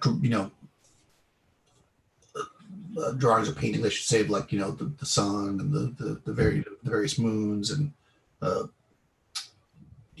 fields of grass and the sea. As you might imagine, they're corked and waxed closed for the most part. The first ones, anyway. So you see. Uhtred will pick one up and shake it and just kind of listen. Oh, well, that seems like the right thing to do. Yeah. Goddamn All right. Vikings. I need to grab one. They're dead. They don't need anything. I think what I would have. You when you pick it up, actually, this one, when you lift it up, the bottom falls off, and just a bunch of dust falls on the ground. So you shake it, and of course, it doesn't make any sound because it's empty. Oh, don't do that. Way to go, Uhtred. They're like ashes or whatever. Are there any like writings or anything on these jugs, or any of the tombs or anything? Yeah. But All right, but the Hyborian, you can't make it out, right?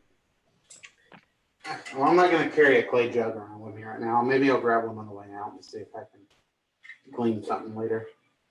You're gonna take a jug of ashes with you? I may. You're gonna take a jug of ashes with you? I may. At the library, I'm sure that they will appreciate it. I have said before, knowledge of any kind is always valuable. I mean, I like folklore, but that's a little much, even for. No, she's all right. I suppose that we are two different people. Continuing on Absolutely. Okay. All right. So so some of these little niches again, you'd have to like carve out if you want to open them up. They're like little sealed areas. But assuming that you just pass by this entire corridor is covered with these. You'll go filled with these. You see little niches. You see the little jugs going down the path. After about 70 or 80 feet, you come to a door. This door is bronze. It is closed, and it has again like a relief sculpture on it of Hyborians. east. So I unfortunately had to step away because of the dogs. Where exactly did we go again? Space. You're in a tomb. You're in a tomb. You're not in the Warlords Palace. You're in the tomb that you guys had fled through when you were not your character, not your current character, but your other character. Ah, okay. Fled through when the I know where we're at now. The first time we got captured, I think. the first. It was the first time. Uhtred will pound on the bronze door, kind of like knock on it. Okay. Oh. Dong, Oh dong. my god. Some dust falls from the ceiling and stuff. It's quite loud. It echoes in here. Yeah. So I like Yes. playfully punch him in the arm. I'm like, "Uhtred, Just kind of look at him. What? be quiet. I shout it. idea. What? Good idea. We should alert everyone that we are here. Yeah, right. That way they will know to flee from us. I'm like, be quiet, man. Is it possible to open this door? Yeah, of course. Why would you lock a door on dead people? Yeah, why? You know. After you pound on it, you ask her. So. Hey, I want to know if there's anything behind it that might respond, you know? So just. Do you want to listen? Sure. What you listen for in 12? I have no idea. Listen. Discern noise. That's going to be. Listen. I think I know this by now.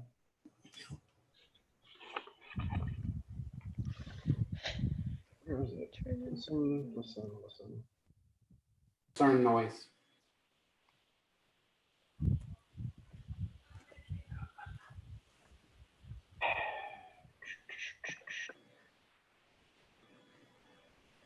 Okay, I can't find it. Okay. Discern noise. Yeah, where's it? I believe it would probably say something like as a thief. Oh, you're right. Level 3. 5 of 12. Yeah, you put your head to the door and listen, and you can hear the shuffling of feet. Great.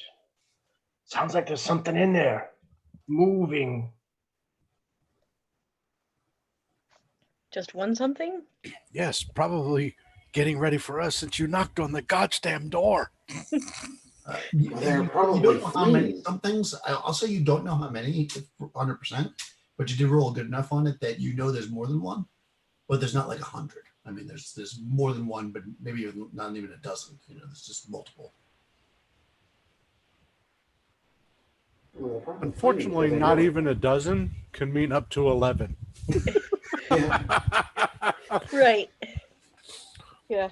Well, technically, Said, Dana just shrugs. it can be, right? I'm just saying. So Uhtred will knock on the door again. Bureau of Zambala Census. I'd like to speak to the owner, please. Now everybody can pretty clearly hear something scratching on the inside of the door. Yeah, so I'm going to look over at Brighild, and I'm just going to kind of give Brighild that silent look of, oh Yep. my God, And I'm just gonna pull my warhammer out. Neil is gonna like step in front of Euphoria and like kind of push Euphoria back a little bit. I think it would be best that he has alerted them to set up our own trap for them. Oltan, if it is certain things that are against your will, maybe you can turn them back once we open the door. But I would say that possibly the large man can open the door, and both of the spear women, myself and the other spear woman, will be standing on the other side, each one on each side, and spear them when they come through. If you cannot turn them back. Just throw him in there. Yes. I mean, we don't have to open the door. Oh, we must continue. We've already come this far.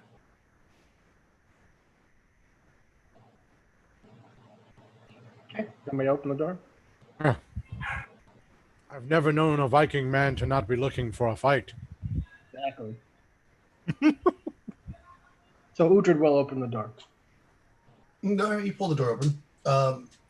You see, immediately they start to try to come through. We'll roll this in a second, but two, clearly undead creatures. They have long fingernails. Their faces are very gaunt, and their eyes are black, almost like they're like your torchlight is being absorbed into their eyes. It's so dark, and when they open their mouths, it's kind of like you feel cold coming out, and you can smell the stink of death, and they're going to try to attack you. So let's. What are you guys going to do? Let's get a little quick action. Turn here.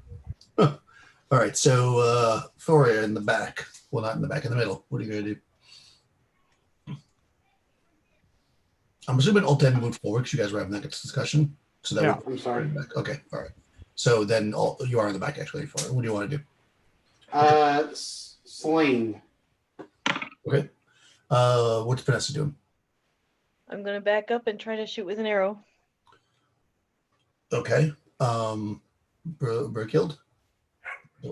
She's going to move to the side like she suggested with the spear, and then I guess when she sees the other person with the spear not moving up there, she thinks that she's completely useless. So she's just going to move to the side. I did want to have Neil. I'm sorry. Set a charge. Okay. Fair enough. That's Berkild. Uhtred.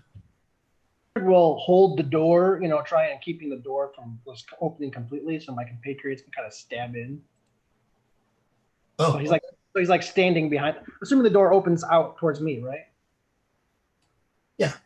Yeah. So he'll be like holding the door, but it's open, so it's like open a crack, maybe a foot or something. All right, so you're gonna stand on the other side of the door and hold it so they can't Right. come through. Hopefully, good plan. And Oltan. I'm gonna try to turn him. All right, excellent. All right, let's roll initiative. I think Crystal rolled last time, so go ahead, Nikki. Okay. Yeah. 4. 4. Okay, go first. Okay, so melee happens first.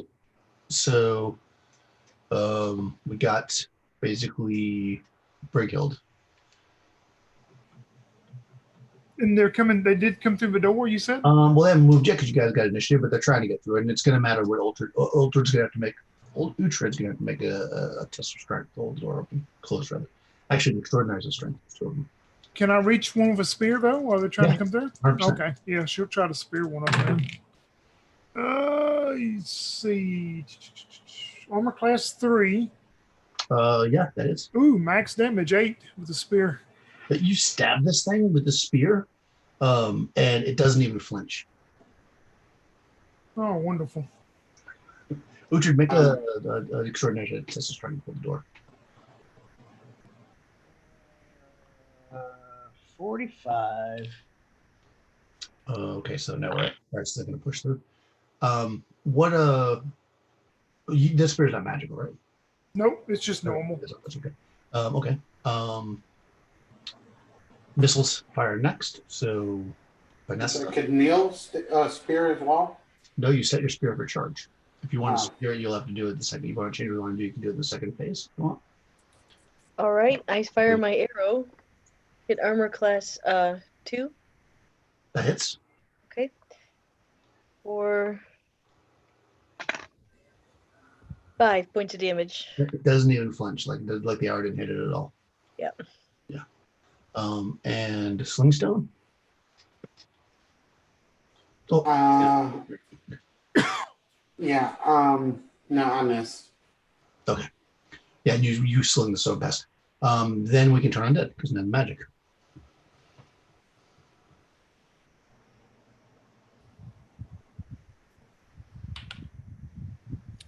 I rolled a 3, which means that I can turn undead type 2 and below.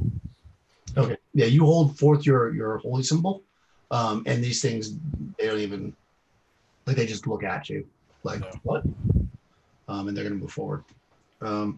So really, there's 3 of you in the front that I could possibly get to because without blasting past the rest of them. So they can try to reach around and get injured, but the other 2 are standing more or less in their path. So let's see. I'm gonna go 1, 2, 3, 4, 5, 6. So the first one's gonna move forward. And going after Brighild, but misses. It reaches out, and I guess Udra couldn't quite hold the door, but it held it enough that the thing just couldn't get to you fast enough. And the second one went after Ultan and also misses. I wish I checked that just to be sure. 1 second. They are.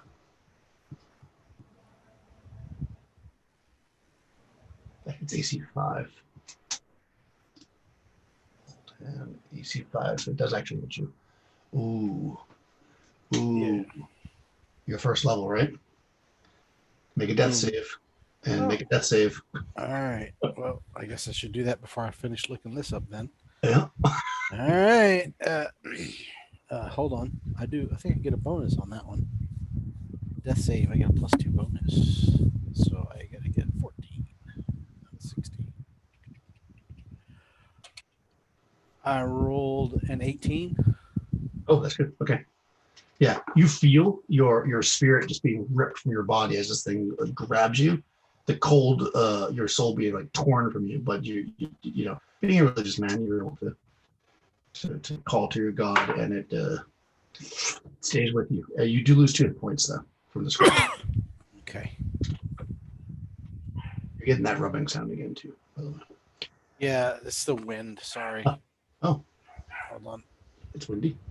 Yeah, it's windy coming through this window. Oh, here we go. There we Oh, go. that's nice. All right.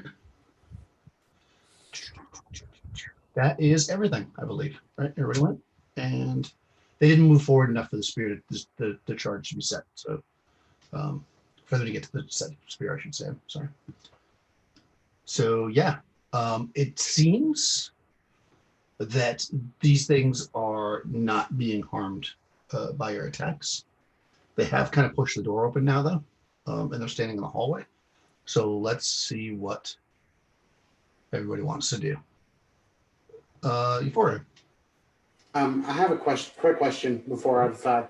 The spell mount. It says it summons a horse or camel. Yep. So if it summons it, like, would it have to come through the tunnel, or like would it just magically appear inside the tunnel? Let me look. I believe that it will. I mean, it comes from someplace, but yeah.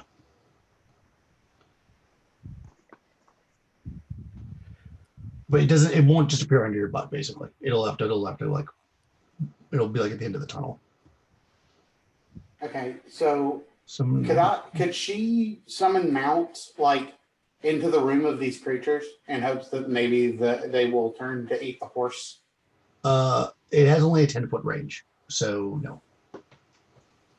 Okay. Yeah, I mean, you could summon it in the hallway where you are. You could summon it in front of you, but then it'll be between you and your party, unless you want to Right. both of them, because you guys are like 3 rows back, so you're not going to be able to put it in the room. That's where it's Okay. going. Euphoria, seeing that these things are like seem to be immune to them. Yeah, she's just gonna say like, everyone retreat, and she's just gonna start falling back. Okay. How far back do you want to go? If you want to like run complex, or just run back to that main room, or just go back a few feet. I'm gonna say back to the main room if she can make it. Yeah, you can. You've got about 40 feet ish, 45 feet maybe. So you can probably, if that's all you do, you can probably get. And Neil will, if Neil, Neil's there to protect Euphoria. So if Euphoria says retreat, then Neil will go with her. Okay. Yeah. So you guys run. Podesta. Yeah, I'm gonna run. Brilliant. Brighild. Oh, I'm sorry, I didn't hear you, Daniel. Yeah, she's going to do a fighting withdrawal. I mean, one of them's on top of her, so she's going to move back and yell at the party if anybody has oil to throw and try to burn them. Otred. Fighting retreat. Altan. Well, I'm not staying if the rest of them aren't. All right. So you guys are backing up. I mean, they're going to follow clearly. But go ahead and let's roll initiative, Nikki. Okay. 4. 5. Oh, nice. Okay. Yeah, you guys move. Let me see how fast these guys move. You can you can't run, so you're only moving your regular movement, right? I mean, or sure, you can run, but then it won't be a fighting retreat. They move. Oh, actually, so yeah, Odrid. I mean, I'm assuming everybody's move unless you guys are staying with Utrid. They move the same speed as you, Utrid, but everybody else is moving 40, I think. Oh, not Crystal's character either, but you were already further back. Your henchman, rather. Nobody else is in chain now, right? No. All right, yeah. So when they get to you, which would be phase 2, because they lost initiative, so I guess what I'm asking is, did Ultan and Brickild move their full movement, leaving Uhtred 10 feet behind them, or are you standing there? I probably would have stayed right off of his shoulder, to be honest. Oh yeah, she would stay as close as she could to him. All right, honorable warriors. Yeah, Already moved the 440, right? Yeah. Rush would have been stroking it for the exit, but Ultan would probably have stayed to guard him. Well, Podesta remembers something similar back in the very, very first encounter when she was with Zulia. So she's gonna run. Oh boy. Okay. Okay. So then you guys can make your attacks that are going to be able to do I mean, if you don't have a magic weapon, I mean, you can do it if you want, but if you don't have a magic weapon, it's not going to affect it unless you do something clever. What's everybody doing? Yeah, go ahead. I want to use my spirit to as the conductor to use shocking grasp on one of them. Then. Oh yeah, there you go. Go for it. I'll go ahead and do it now. Okay. Yeah, might as Yeah, well. she's gonna hold her spear up at the one that was close to her, and say a few words and hopefully conduct it. And let's see, it will do 6 points of damage of electricity. Oh, nice. Okay. Yeah, I'm just assuming. I mean, I did all the math to figure out the movement, but I mean, the reality is that you would know that you'd want to cast a spell first because it wouldn't make sense for you to do it second. Okay, so 6 points damage. Let me roll 6 points.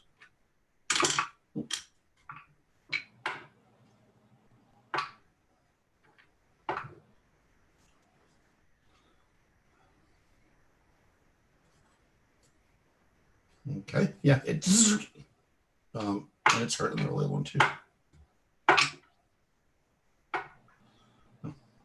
Okay, I guess you were brave and you attacked the stronger one. Just having to roll them separately. Okay, Uhtred, is there anything you want to do? I would say to my compatriots that are standing with me, tell them, "Run, you fools!" And I would swing with my sword at whatever's in front of me, and I'd like to try and go for like a severing the head kind of swing. Okay. I mean, you can definitely swing. If you're not using a magic weapon, they're just not affected by it. Like, it just doesn't hurt them. All right, well. Inexplicably.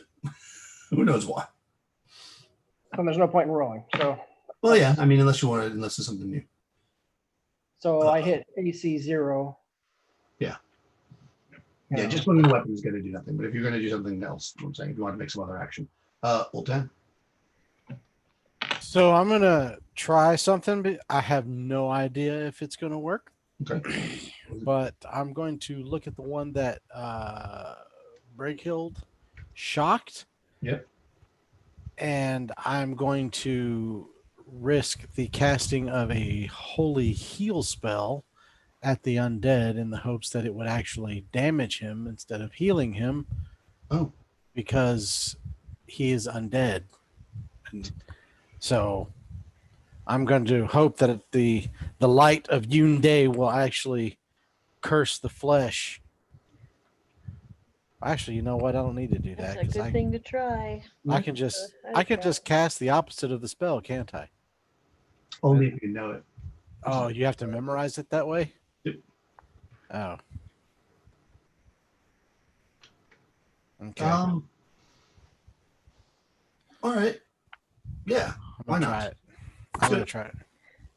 I'm going to give it a saving throw. Oh, which it fails. I'll say it works. Do some damage or healing. Yeah. 5. Okay. Yeah. And I'll say this, you probably understand this as a cleric, so I'll tell you. These are feeding on negative energy. And that's why you think that it worked. Like, you don't think this would work on like a zombie. But because very specifically this is a negative energy creature, I'm going to allow a heal to do it damage, even though that's not technically in the rules as far as I know. Yeah, it's hurt now. Like, it's pretty hurt actually. That one like takes like a stagger step, compared to the other, which has not been hurt at all. But then they're going to reach forward and try to grab you guys. They want to feed on your life energy. Yes. First one, wow, that's different. Same thing happened as last time. Went for Twin's character, but rolled crazy low. Second one, it went for Uhtred and got a 12, which hits AC4, which does not hit you, correct? Uhtred, AC4/3. Are you 4 or 3? I can't remember. Oh, 3's missile, right? 3 is missile, correct. Okay, so it hits you then. All right, so you need to make a death save.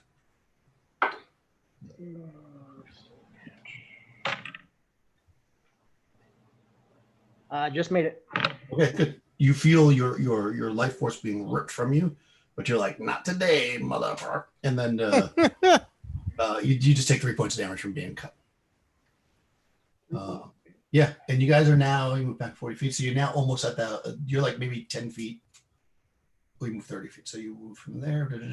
You got about another 20 feet or so before you leave this corridor and end up in that main chamber where I guess everybody's waiting for you. I'm assuming they're waiting. Well, that's as far as everybody went.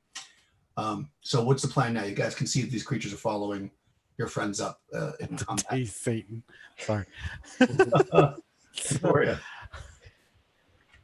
Euphoria is grabbing her incendiary oil, and she's going to prepare to chuck it down the hall.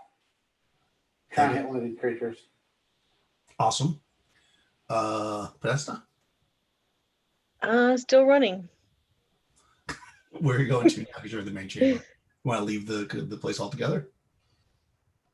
Well, she'd probably see Euphoria stop, and she would stop, but she tried to use fire before on zombies and made a mess of it, so she'll just kind of see what happens. She'll wait with Euphoria. Okay. Story fodder. Exactly. Brighild? She is going to use her spear to deliver her last shocking grasp to the injured one. Nice. Okay. Yes. Uhtred. I told them to run. I'm going to turn and run. Just gonna take off again. Oh, Are you shit. gonna run? Are you gonna run, or are you gonna fight and retreat back? I'm going to run. Okay. I'm dying here. That's true. And also, Daniel, that's what I meant. I thought we were still doing it in fighting withdrawals. I knew they'd be toe-to-toe with us, so that's what I meant. Yeah, they're right up against you. So he's gonna run. So if they win initiative, they're gonna get you, and they're gonna get a bonus to attack you because you're basically dropping your guard to run. The people that aren't running aren't gonna get if they attack them, they won't get a bonus. That's basically the difference. If that makes sense. Just if anyone wants to change what they were doing. But yeah, that's the main difference. If you want to like fight and back up, then you can get. You're actually slightly faster than them, actually, Brighild. So you could theoretically, without running, you could get away from them. However, that is not the case for Uhtred, who is their same speed as them. So Uhtred kind of has to run, or else he's not going to get away. So now that's clear. Does anybody want to change anything? You're still going to do what you're going to do? Well, I haven't. No, I'm talking about Brighild. Oh, gotcha.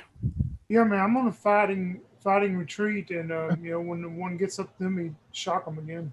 Yeah, he's right on you. So basically, you're going to shock him, and then you're going to go. Okay. Yeah, that would work.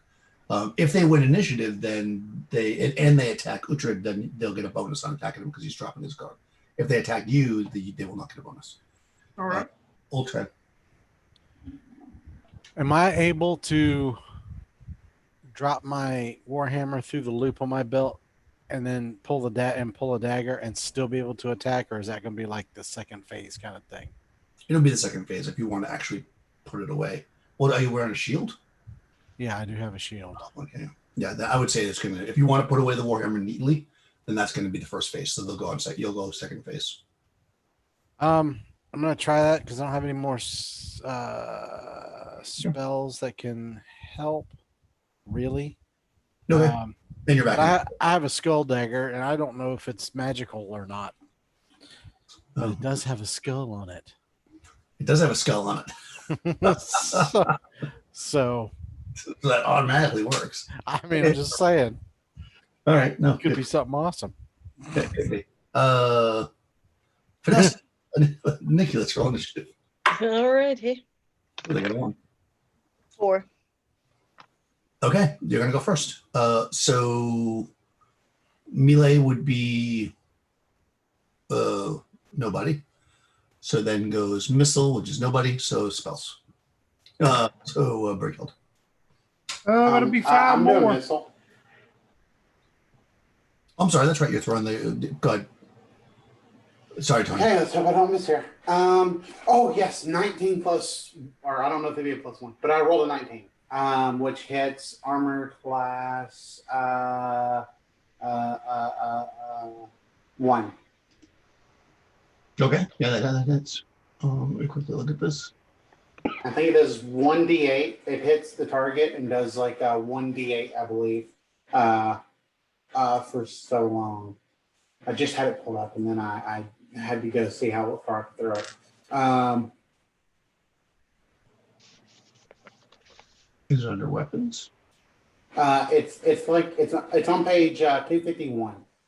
It says stored, it breaks, if hurled at an enemy and a hit is scored, the container bursts and the oil ignites. Incendiary oil causes 1d8 HP damage per round for 2 rounds. Okay. It doesn't do any kind of splash effect. Only if it misses. Okay. Yeah, it splashes on it. It hits him. Go ahead and roll damage. Okay. 1d8. 2 damage. Okay. It kind of. Where's it there? Oops. It hits him, and like you can see the flames are burning on like the scraps of like grave clothes, or whatever that are on it, but it doesn't seem to be penetrating its flesh. It doesn't seem to hurt it. Dang it. That was a good shot there. Good idea. Okay, I'm sorry. Now spell. Break. Yeah, it was 5 points with the 5 points. shocking. Excellent. Okay, yeah. It shocks. It doesn't fall down though, but it's yeah. This one is definitely hurt. Okay, then everybody's moving back. You went first, so Uhtred, you're gone before they get to go. But that also means that since the other 2 of you are not gonna go only 30, you moved 40 on your move, which means that they do not get to you until their second phase, which I guess doesn't really matter. Well, it does matter because then Rush will get to attack. Otherwise, you wouldn't be able to. They would have gone first. Yep. So go ahead. So you'll get an attack. All right. Actually, I don't think they can get to you at all. Shit. What? I had a 14, which is only armor class 6. Okay, that does not hit. Shit. Yeah. Excuse me. Sorry. However, yeah, no, what I'm saying, what I said the first time was correct. They actually cannot get to you. You are faster than them now. So if you do not stand and fight and you start to run, you will be able to lose them. Well, I say that would be the plan then. Yeah. Um, Clearly, we are not prepared for this place. First freaking room. All right. Yes, you're gonna leave like the whole place altogether. So yeah, you guys run like hell. The stench of death in this place is great. So you make your way up the corridor and back out and pop out into the land. You don't think that? Well, let's see. That would have taken you. I mean, it took you all like 50 seconds, 50 seconds to like run that far. You could still hear them scraping behind you as you were coming, though. So if your intention is to lose these things, you probably have to come up out of the hole and just like keep running. Which I'm assuming that's what you're going to do, unless you have some other plan. Are there boulders or something that could block the entrance with? There's not boulders. You could collapse it a bit. It's dirt, though. I may want to come back eventually. Yeah. Will they just follow us all the way out of the hole? Yeah, I mean, they're going to keep following you. I mean, they're slower than you are, so in theory, you'll get out of the hole, you'll be like, whoosh, and then you hear them coming, so you start running again. By the time you're like a mile away, they've only gone quarters of a mile. So by the time you get, by the time you've gone a few miles, they're out of sight. I mean, I'm just finding it funny we keep releasing yes, releasing these things into there the are now desert. 2 more floating around the desert. Exactly. Can I roll my damage again? I don't know if it would do any good, but I mean, sometimes I know meta that sometimes like things can like just have DR or whatever. Okay, So can I or go for it if you'd like to roll more damage. okay, sure. I mean, for the hell of it, if nothing else. 4. No idea if that has any effect, but for all we know, one of them died. Yeah, maybe you could think that way. Yeah. So you come. I mean, I'm assuming you're going back to Zambala, or are you going somewhere else? Is It's still anybody pretty hurt? early. Yeah, is anybody hurt? I took 3 damage, but that's it. Slightly hurt. I'm more shaken than anything. I've heard stories of undead such as this, but never faced one, never seen one. It just shrugged off everything, including the blessings of Yunde. You should not have partied so much. He points his hands up. Partying has nothing to do with this. Your magic was the only thing that could touch it. Even this great and magnificent warrior here couldn't puncture the skin, nor could fire. Truly, this is evil. Evil that walks. That is now wandering the deserts. Yes. So much for those kids we saved. Yeah, they're gonna head right to the Oasis, right? The villagers are going to come knocking on our apartment later, like there are zombies trying to kill us. Hey, only one miracle a month. Yes. Now there are at least 3 of these things wandering around the Zakath Desert. And one has a beautiful sword on his waist. These 2 did not. Oh, remind me. Well, yeah. So back to Zambala. well, after that, we don't want to go to the palace, right? I think I don't the know, only That's a way, negative. I think the only way to go is back to Zambala. All right. Well, So as we walk, Old Tam would ask. He would say, "This quest you spoke of earlier, to this place, was that the Warlords Palace? I believe you called it, or was it a different place?" It was the palace. I mean, we haven't encountered any of these unkillable, except for magic, things there, but we've encountered other things that have proven to be deadly. Yes, if we're going to go back to that palace, I would prefer to prepare properly for it. At least if we can make it bleed, you can kill it. These things couldn't even do that. Agreed. Uhtred wants to go talk to that wizard guy, for lack of a lesser name. I don't know what he. Oh yeah, that guy. Sure, you're pretty close there. I can't remember what his name was. I know I have it somewhere in notes. You mean the guy out in the wilderness? Yeah, the guy that was working in his garden that healed us. Oh yeah, yeah. He doesn't remember his name. I think I called him Fizzban.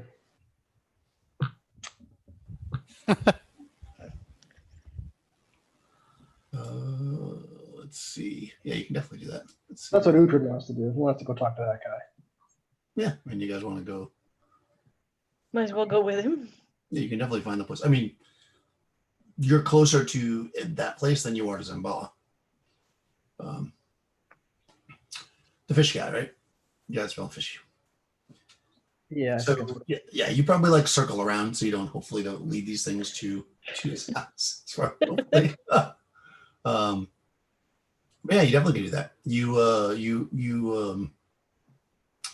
head out, out and across, and come back around, and at a distance you see his little hovel there with his garden in the yard and everything.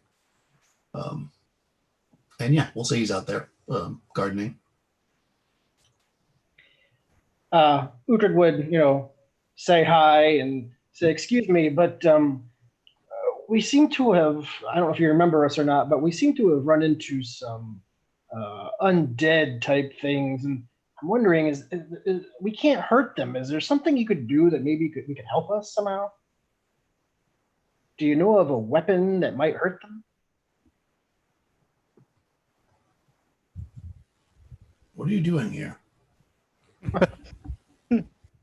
Don't you remember us? Pointing at Pinesta and myself. I can't remember me. He kind of looks.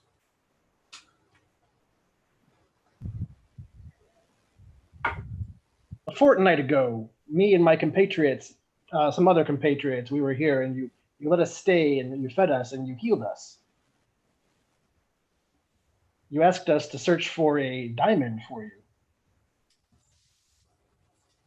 So you're vagabonds, the fishy, ugly man says.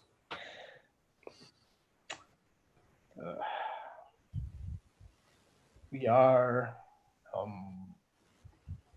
adventurers. Do Yes. I like a library? I should just give away free information? What have you got to offer? Well, we're trying to help you find that diamond. He kind of looks at you. Diamond. How do you know about the diamond? You told us about the diamond. I'm quite sure I would remember you. When was this? Years ago? Maybe a fortnight? I don't know. Month? I don't remember how long it's been. 3 weeks? 4 weeks? I have been here for the last 4 weeks and I have not seen you. Sir, I gave you a picture or a piece of glass. Oh, is that you? Yes. Changed much. Changed. I haven't changed. Oh, yes. Well, very powerful undead creatures, you often need some kind of magical weapon, or possibly one made of silver or holy water. Interesting. No, any cleric would know that. I look at Altan and, kind of shrug. Silver or magic weapon, you say? Thank you. Yes, fiendish the undead. We wouldn't want them wandering around, though, so I hope if you encounter them, you lock them back where you found them. Oh, certainly we did. Yes, these things I've seen them destroy entire towns. There was once a town way out in the desert, It's a beautiful town. And one of the lead members of the council was stricken with undeath. He killed the whole town. They say he had a beautiful magical sword. All right, well, Oh, if you get that diamond, though, let me know. sure will. Yeah, because that'd be really good. Yeah, if we can ever find it. Have you tried looking in the Warlords Palace? We're working on it. Every time You we go there, weird- we run into trouble. Yes, be wary. Some of the slaves from Zambala have taken to eating flesh of men. And they dwell there. That is a very good tip. I'll make sure to remember that. Yes, it was nice to meet you. So wish Sulio was here. So once again, sir, my name is Uhtred, and remember, I gave you that piece of glass. Yes, the glass. Thank you. I look at it often and think of my youth. I was a good-looking man back then. I know it's hard to believe.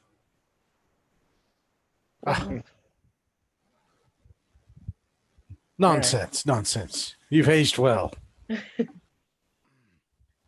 He looks like half fish, half man. Or are you an Atlantean? Unwashed and hairy, he has bulging eyes, slimy skin, and places Oh, very clinging to his Is- body. Is he an Atlantean? No, his eyes are feverish and furtive, darting around. Yeah, he looks great. I missed that part earlier. No, I didn't repeat it again because I thought you guys remembered who it was. No, Yeah, he kind of looks like a fish man. He's This not a man- fish man, but he kind of looks like a fish man. I think this original visit was one of the sessions I missed. Oh, really? Oh yeah, I Yeah. think it was. Oh, yeah. So, Oh, there you go. Yeah. All right. So then, sorry. Yeah, he's a fishy looking dude. I called him an Innsmouther. Yes, he get You, Yeah, go ahead.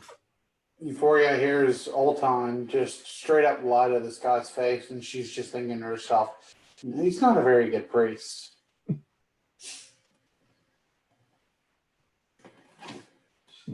All right. So yeah, he does it. He starts planting again. And he says, "Are you still here? I'm back to Zambala then. Get that diamond. It is a brilliant jewel of much power. I mean, yeah, power. It will give us insight into how to save the world. That's right. Yes, save the world. Mm-hmm. Mhm. It's in the ruined palace, the Warlords Palace. yeah, I just walk out. Be wary of the slaves that eat of the human flesh. Yes. Oh yeah, I got it. Off to Zambala. Turn and leave. He goes back to what he was doing. Uhtred just shakes his head as he walks away. Okay. I mean, I'll say you lost the undead creatures that were following you by now. Going back to Zambala. Huh? Yeah. Yeah, I guess for now. All right. You back to Zambala. You sleep, drink. It's Moon Day.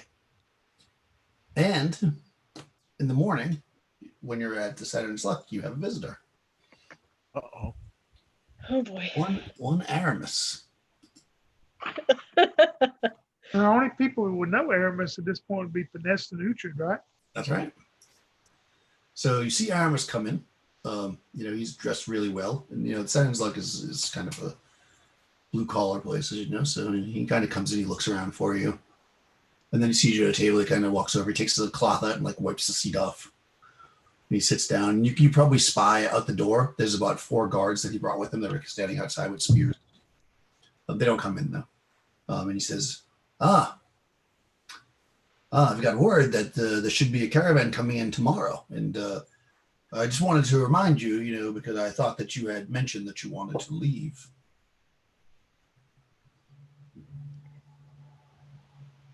I mean, we never said we wanted to leave. Oh, I must be mistaken then, because I remember us having the discussion about how Zambala was quite dangerous. It'd be good to leave. He orders some wine and starts sipping it. I I'm don't know. confused. like it here. Why? Why must I leave? I'm sorry. Why must I leave? Who are you?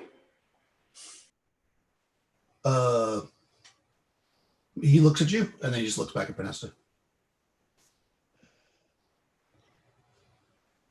Well, we still have some unfinished business here.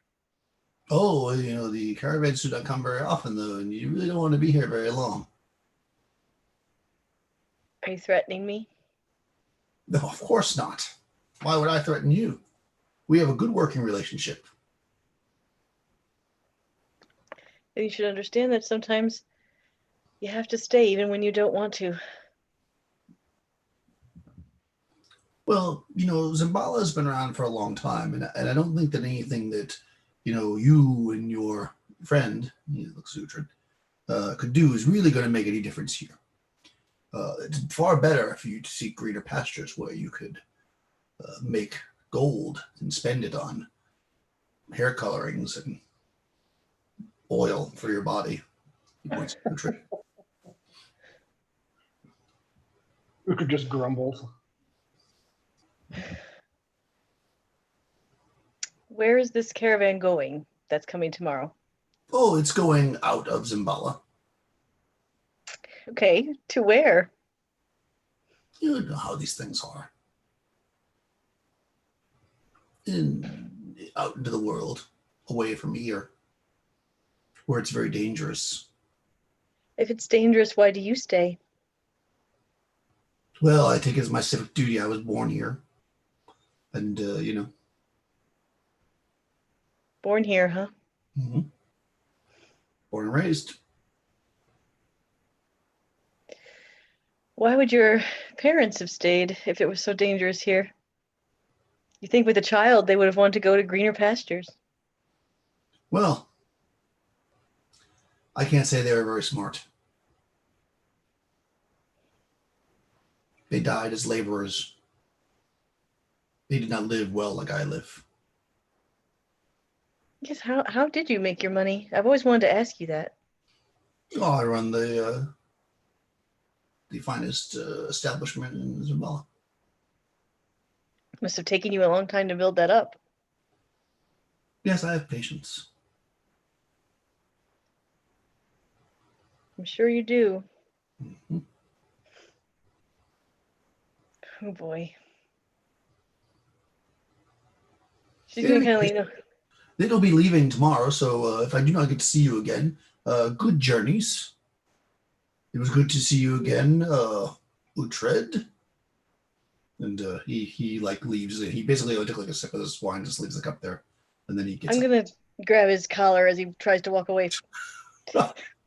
And I'm gonna lean in. I'm gonna say, Oh, wow. it's my character. I'm just gonna say, I'm not gonna attack him. I'm just gonna say, I know what you I'm gonna are. grab his collar. Sounds like an attack. Okay. All right, go ahead. I'm just gonna say to him in his ear, I know what you are. He looks at you and he says, "Or you'll learn." And he gets up and walks out. Oh God. Oh, you're killing me. And then when he walks up, his four guards kind of form around him when he walks away. So yeah, it's Moon Day. I swear, you guys. I swear, you guys. Oh, he's a snake man.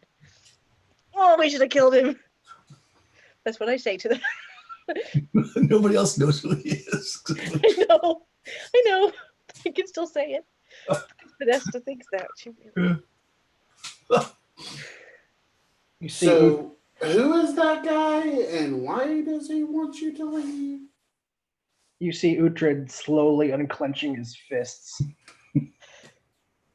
So I will. tell him the sorry. story. I don't want to have, we don't have to sit here and say it, but Yeah. I'll sort of tell him how we got infiltrated the Caravanserai and got captured and did a little job for him, and now he wants us to leave because we're interfering with whatever plan he has.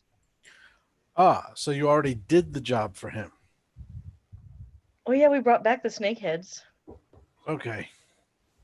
He's not the one sending you on the quest to the Warlords Palace.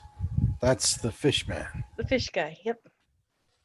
I think he sent us there expecting us to die, though. It seems odd that if he asked you to do a job for him and you completed it, one would think that he would perhaps you would have proven yourself useful and he would have more work for you, but he is an important man, and I motion over to Panessa and I say, and you say he is one of these snake men? I mean, I don't know for sure, but I've heard they often infiltrate high-ranking places, and he's just under my skin. I just really, really want to cut his head off, but I can't. And I don't want to cut anyone's head off, not really, but I do his. And I swear I'm say. going to do it before I leave Zambala. As the saying goes, hell hath no fury. Richard puts his hand on Panesta's shoulder. I think she has an attraction to snake men. She can sense them. My God, man. I grab his shoulder or grab his hand like it's a spider, just like pluck it off and just like, don't touch me. Don't touch me right now. I'm so mad. Well, I, for one, do not wish to leave Zambala. I mean, I have no grand connection to the place. However, as you said, there is still good to be done here. But on the flip side, if this man is a man of some import, he seems dangerous and doesn't seem to be the kind that we want breathing down our necks. So he says the caravan will be here tomorrow. Yes. How long do you think the caravan will probably stay? I don't know. They I would usually stay a assume- few days, I'm assuming. Yeah, I mean, he didn't say, but you would. I mean, you guys have all worked on caravans before, Right. so you know that generally when they come to a town, they're usually there for anywhere from 5 to 10 days. Between, especially an endpoint, because Zambala is an endpoint where ships are going to come in and load. If it's just a town they're passing through, they might just stay a day or so. But in the town like Zambala, they'll say 5 days, maybe even 10 days, where they are waiting for other things to converge here and reload and go out. So it sounds as though we have just under 2 weeks before we may have to leave, whether we want to or not. Well, if that's the case, I say we prepare and we head to that temple. From what you've told us, it sounds like he doesn't want us around there, which makes me want to be around there. Besides, there are snake men there, and I prefer to kill snake men. Yeah. If that You is mean the case, go ahead. Right. You mean the palace? You want to go to the palace? Yeah. Okay. Sorry. Go ahead, Olton. If we are to do such a thing, then I believe it behooves us to perhaps hire more hirelings. we should pay for more men to accompany us, as if this place is as dangerous as you say. Not everyone is as good with a sword as our 2 tall companions here. And she looks at you like you're crazy because she doesn't have a sword at all. Well, it's a figurative speech. On a secondary note, we did kill one of Aramis's head guards there at the fort. Now we don't know if they were in with the snake men or not, but Oh, yes, we do. they were there. So yes, we do. My question to you, Panesta, of all of this is, from what you've just told us, is what does it benefit you to get involved in these men's politics? Why do you not let the politics of this city run itself? I mean, if there's a chance to make coin on a caravan out of here, why would you not just go for it? I do not see let men fight over their petty things. I would like to be the one to point out that one of the most vicious politicians in this town happens to be the satrap's wife. I'm just saying. That's what you've been told. We haven't seen her in action ourselves or exactly what her course and nature is, but You have a wise point, Brighild. I just let that guy get under my skin. But if everyone Well- here truly wishes to leave on the caravan, I won't go well, against the group. if the caravan's going to be here for those few days, we have time to do whatever between now and then and make a decision before it leaves. Yes. Hey. I mean, regardless of our decision, we will be stuck here until the caravan departs once again. And none of you strike me as the type who are going to be content to sit upon your rears for the next 10 days. Do you have can we see? And I kind of lean close to Ultan. The half of the map you do have, are there any symbols on it of any kind? Yeah, if you look at the map, you would be able to, it's enough of the map that you'd be able to figure out more or less where it is that you're going to. And you saw the whole thing. So you have a pretty good idea of where it is. It's basically, because it's not an actual physical map I can show you guys, but it's actually, it's in the direction of, actually I'll show you here. Let's share here.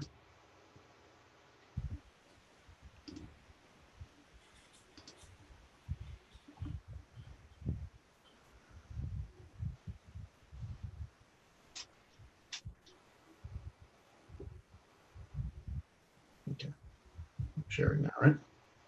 Yep. Cool. All right. So, you guys are down here in Zimbala. You notice on the map that it's very close to this lake over here.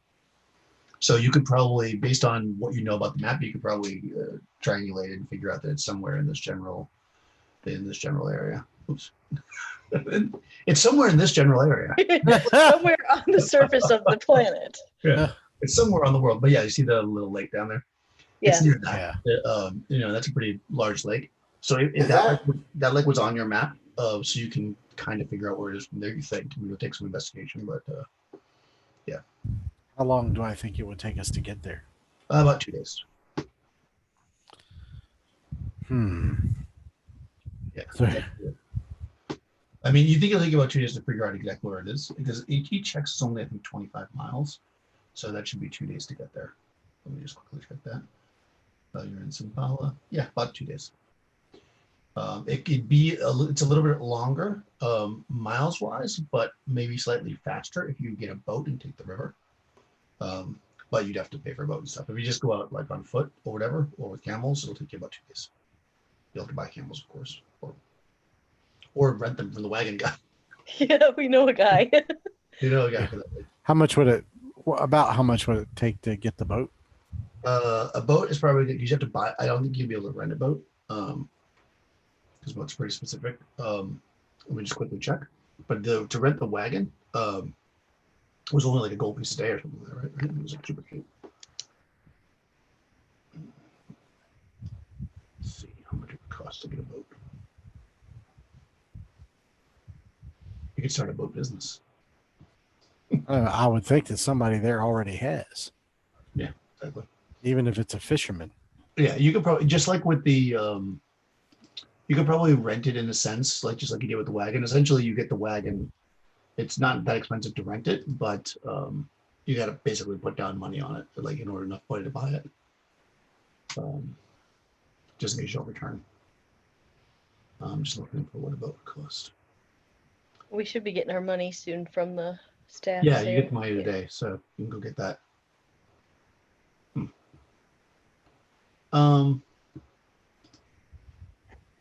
Waterborne, here we go. Water vessels. Let's see, a riverboat, about 500 gold pieces. So that'd be the smallest thing you can get.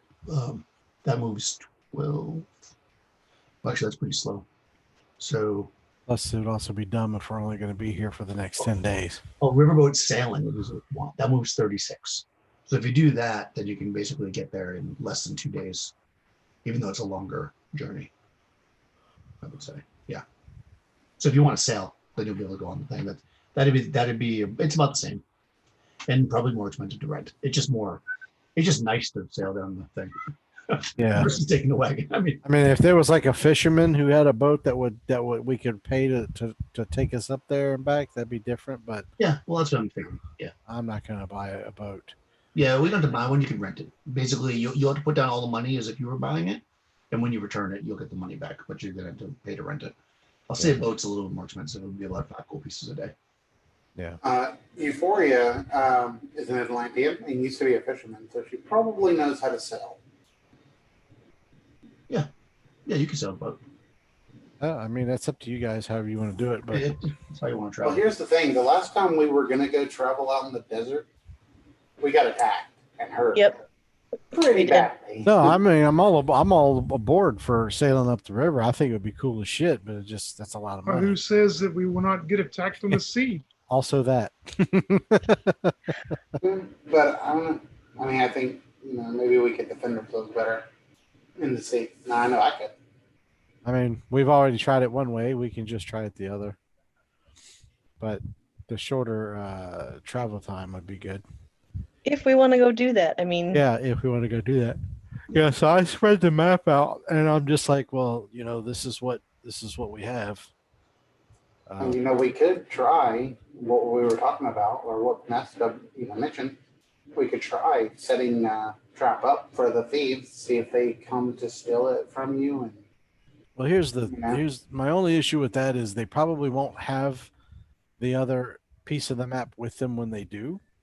And if they are working for the Thieves Guild, even if we caught them and threatened to kill them or whatever, the head of the Thieves Guild would probably just say, okay, if their treasure is great enough, that will be more important than a captured thief. Yes, that is your words of wisdom again. I'm sure of it. That map is just not going to be floating out with some common footpad.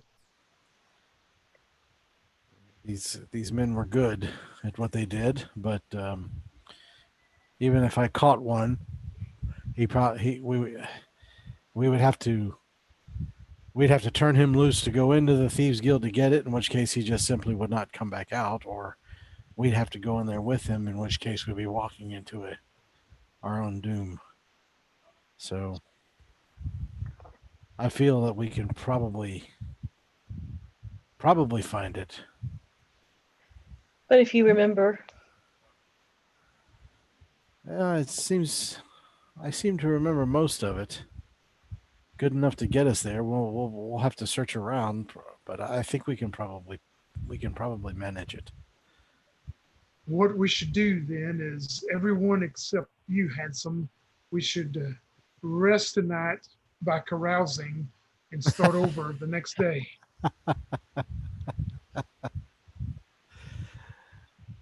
Yes, I'm going to seek for I'm going to try and find this Nil woman here. I'm going to try and find possibly someone to accompany me on our journey. Okay, well, there's 2 henchmen that are floating around. I put them in the chat before. Oh, They are. I don't have it anymore because my PC rebooted itself. No, not that chat. The one on Facebook. I'll tell you anyways. Ooh. There is Quar, who is a female infantry. She is she's wearing leather armor. She has a facada and a long spear. Or there is actually Sam, who is a male commoner, or common male, I guess you would call it. He is a slinger. So he has padded armor, a dagger, a sling, and of course, sling bullets. Slingers are going to run you 5 gold pieces a month. Infantry would run you 4 gold pieces. Plus, you got to provide food and shelter, which is going to be at least 4 gold pieces additional per month. And you pay that up front. Yeah, I'll take the. I'll hire the infantry guy. All right, that's Quar. She Quar. is happy to be of your service. I will send you the thing in Facebook. That way it'll be perfect. All right, I'll write it down. Well, I'll give you all this and everything. The only thing is, I mean, you can basically control them to do more or less what you think they would do. If I think that it's out of line of what they would do, then I'm going to make a morale check. Yeah. So that's just how we'll do that. So I don't feel like if that's what they're going to do, I will spend my carousing time. I will buy some drinks for Quar. Well, it's Engage still her. early in the day, isn't it? Oh, sorry. Yeah, it's the middle of the day. I mean, at this point it is. What is it? It's 10:30. It's up to you guys if you want to just cut here and decide what you want to do next week, or if you want to start one of the quests. I mean, it's the morning. But I want to go watch the ceremony though at the Temple of Rel. I need to go over there. Yeah, I mean, okay. the temple. There's a lot of things you could do here, or you could go. You can do whatever you want. But yeah, you can do that. You can hire that person. They're floating around, so they're easy enough to hire. Does anybody want the slinger? No, nobody likes slingers. Okay. When are we going to get the money for the staff or whatever? Yeah, well, you can get that now too. Excuse me. You already worked the XP in for last already, right? No, not for the staff. You'll get that this time. Oh. Yeah, you're all gonna get. So okay, so we'll do those 2 things, I guess, and then we'll start an actual dungeon next time. You can decide what you want to do. If you want to go up the river, it's kind of interesting, or if you want to go to the Warlords Palace. But for now, let's do the local things. So let's go to Rel first, because that's easy. So you go to Rel. That's always a fun place to be. Yeah. When you get there, of course, this is the noontime on. Oh, actually, we'll do that second because you could get the staff money in the morning. So I guess Oltan has to go to get that, since you're the one that. I mean, anybody can go with you, but you're the one that made the deal, right? So. Okay. He's got the receipt. Yeah, we got the receipt. While they're doing that, Euphoria would ask Uhtred if he would like to go down to the docks, because she's always down for swimming, and there were people there that may have been interested in autographs, perhaps. Sure.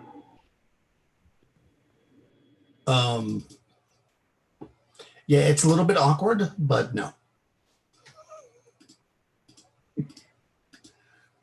They're trying to be nice. And clearly now they finally have to just tell you, no, we don't want an autograph. We'll see him. Next time you fight, you're a good warrior. We'll be sure to watch and throw a coin. But your mark on a piece of paper means nothing to me. No offense. Now I am crushed. I shall buy you a pomegranate wine. Mhm. Then so there's like a little bar that's right on it's really seedy, but that's where all the sailors go, and you'll get some wine spot for you, even though it's the morning. So when you go to the library, the librarian is there, and he has another contract, like the receipt they gave you. This one is a receipt that's made out for 5,200 gold. Although he does not give it to you in gold pieces, because of course that would be crazy. That's a ton of to carry around. He instead gives it to you in platinum, which also seems ridiculous to carry around. But that's way less. I mean, 5,200 gold pieces is 5,200 coins is a lot of coins. He'd probably more likely give it to you in some kind of I don't want it to not be worthwhile to you. So you will say it gives to you in. Well, how do you want it? You want it in gold coins, right? That's fine. It's in a chest. Let's put it in a chest. You show up and there's a chest of gold there. Cool. And he says, here's your gold. I've already removed, and you see there's like a stack of gold. Like it's in the back room, obviously. There's like a stack of gold on a table. He says, I've removed my fee, 20%. There's 5,200 gold pieces here in this case for you. I recommend that you do not spend it all in one place. You could probably retire from this. Well, interesting you say that. And I reached down and did anybody go with me? Somebody would have to go with you to carry that case. Yeah. Well, hell, if nothing else, Quar will go with me. So, Yeah. I motion to her and we'll lift the case and tell him your services are extremely appreciated. Oh yes, no problem. I'm sure that the satrap will enjoy the incredibly powerful magic item that you just gave him. And Excellent. Should we find anything else as such, I will be sure to let you know. Excellent. He's always looking for incredibly powerful magic items. Yes, well, him, yes, but let's face it, this is for the benefit of you and I. Indeed. Oh. I care not for him. I'm sure that his wife will poison him one night. No, I just. One can only hope. Yeah, and he gives you the coin. I mean, you got the big old case of corn. Yep. Okay, so at the Temple of Rel, it's pretty much your imagination is much better than anything I can possibly say. There is a bunch of people. They are stripped down the loincloths, and they are being baptized in the Temple of Rel. Not everybody, of course, is being baptized. A lot of people are just gathered around. It's actually a ceremony that starts off.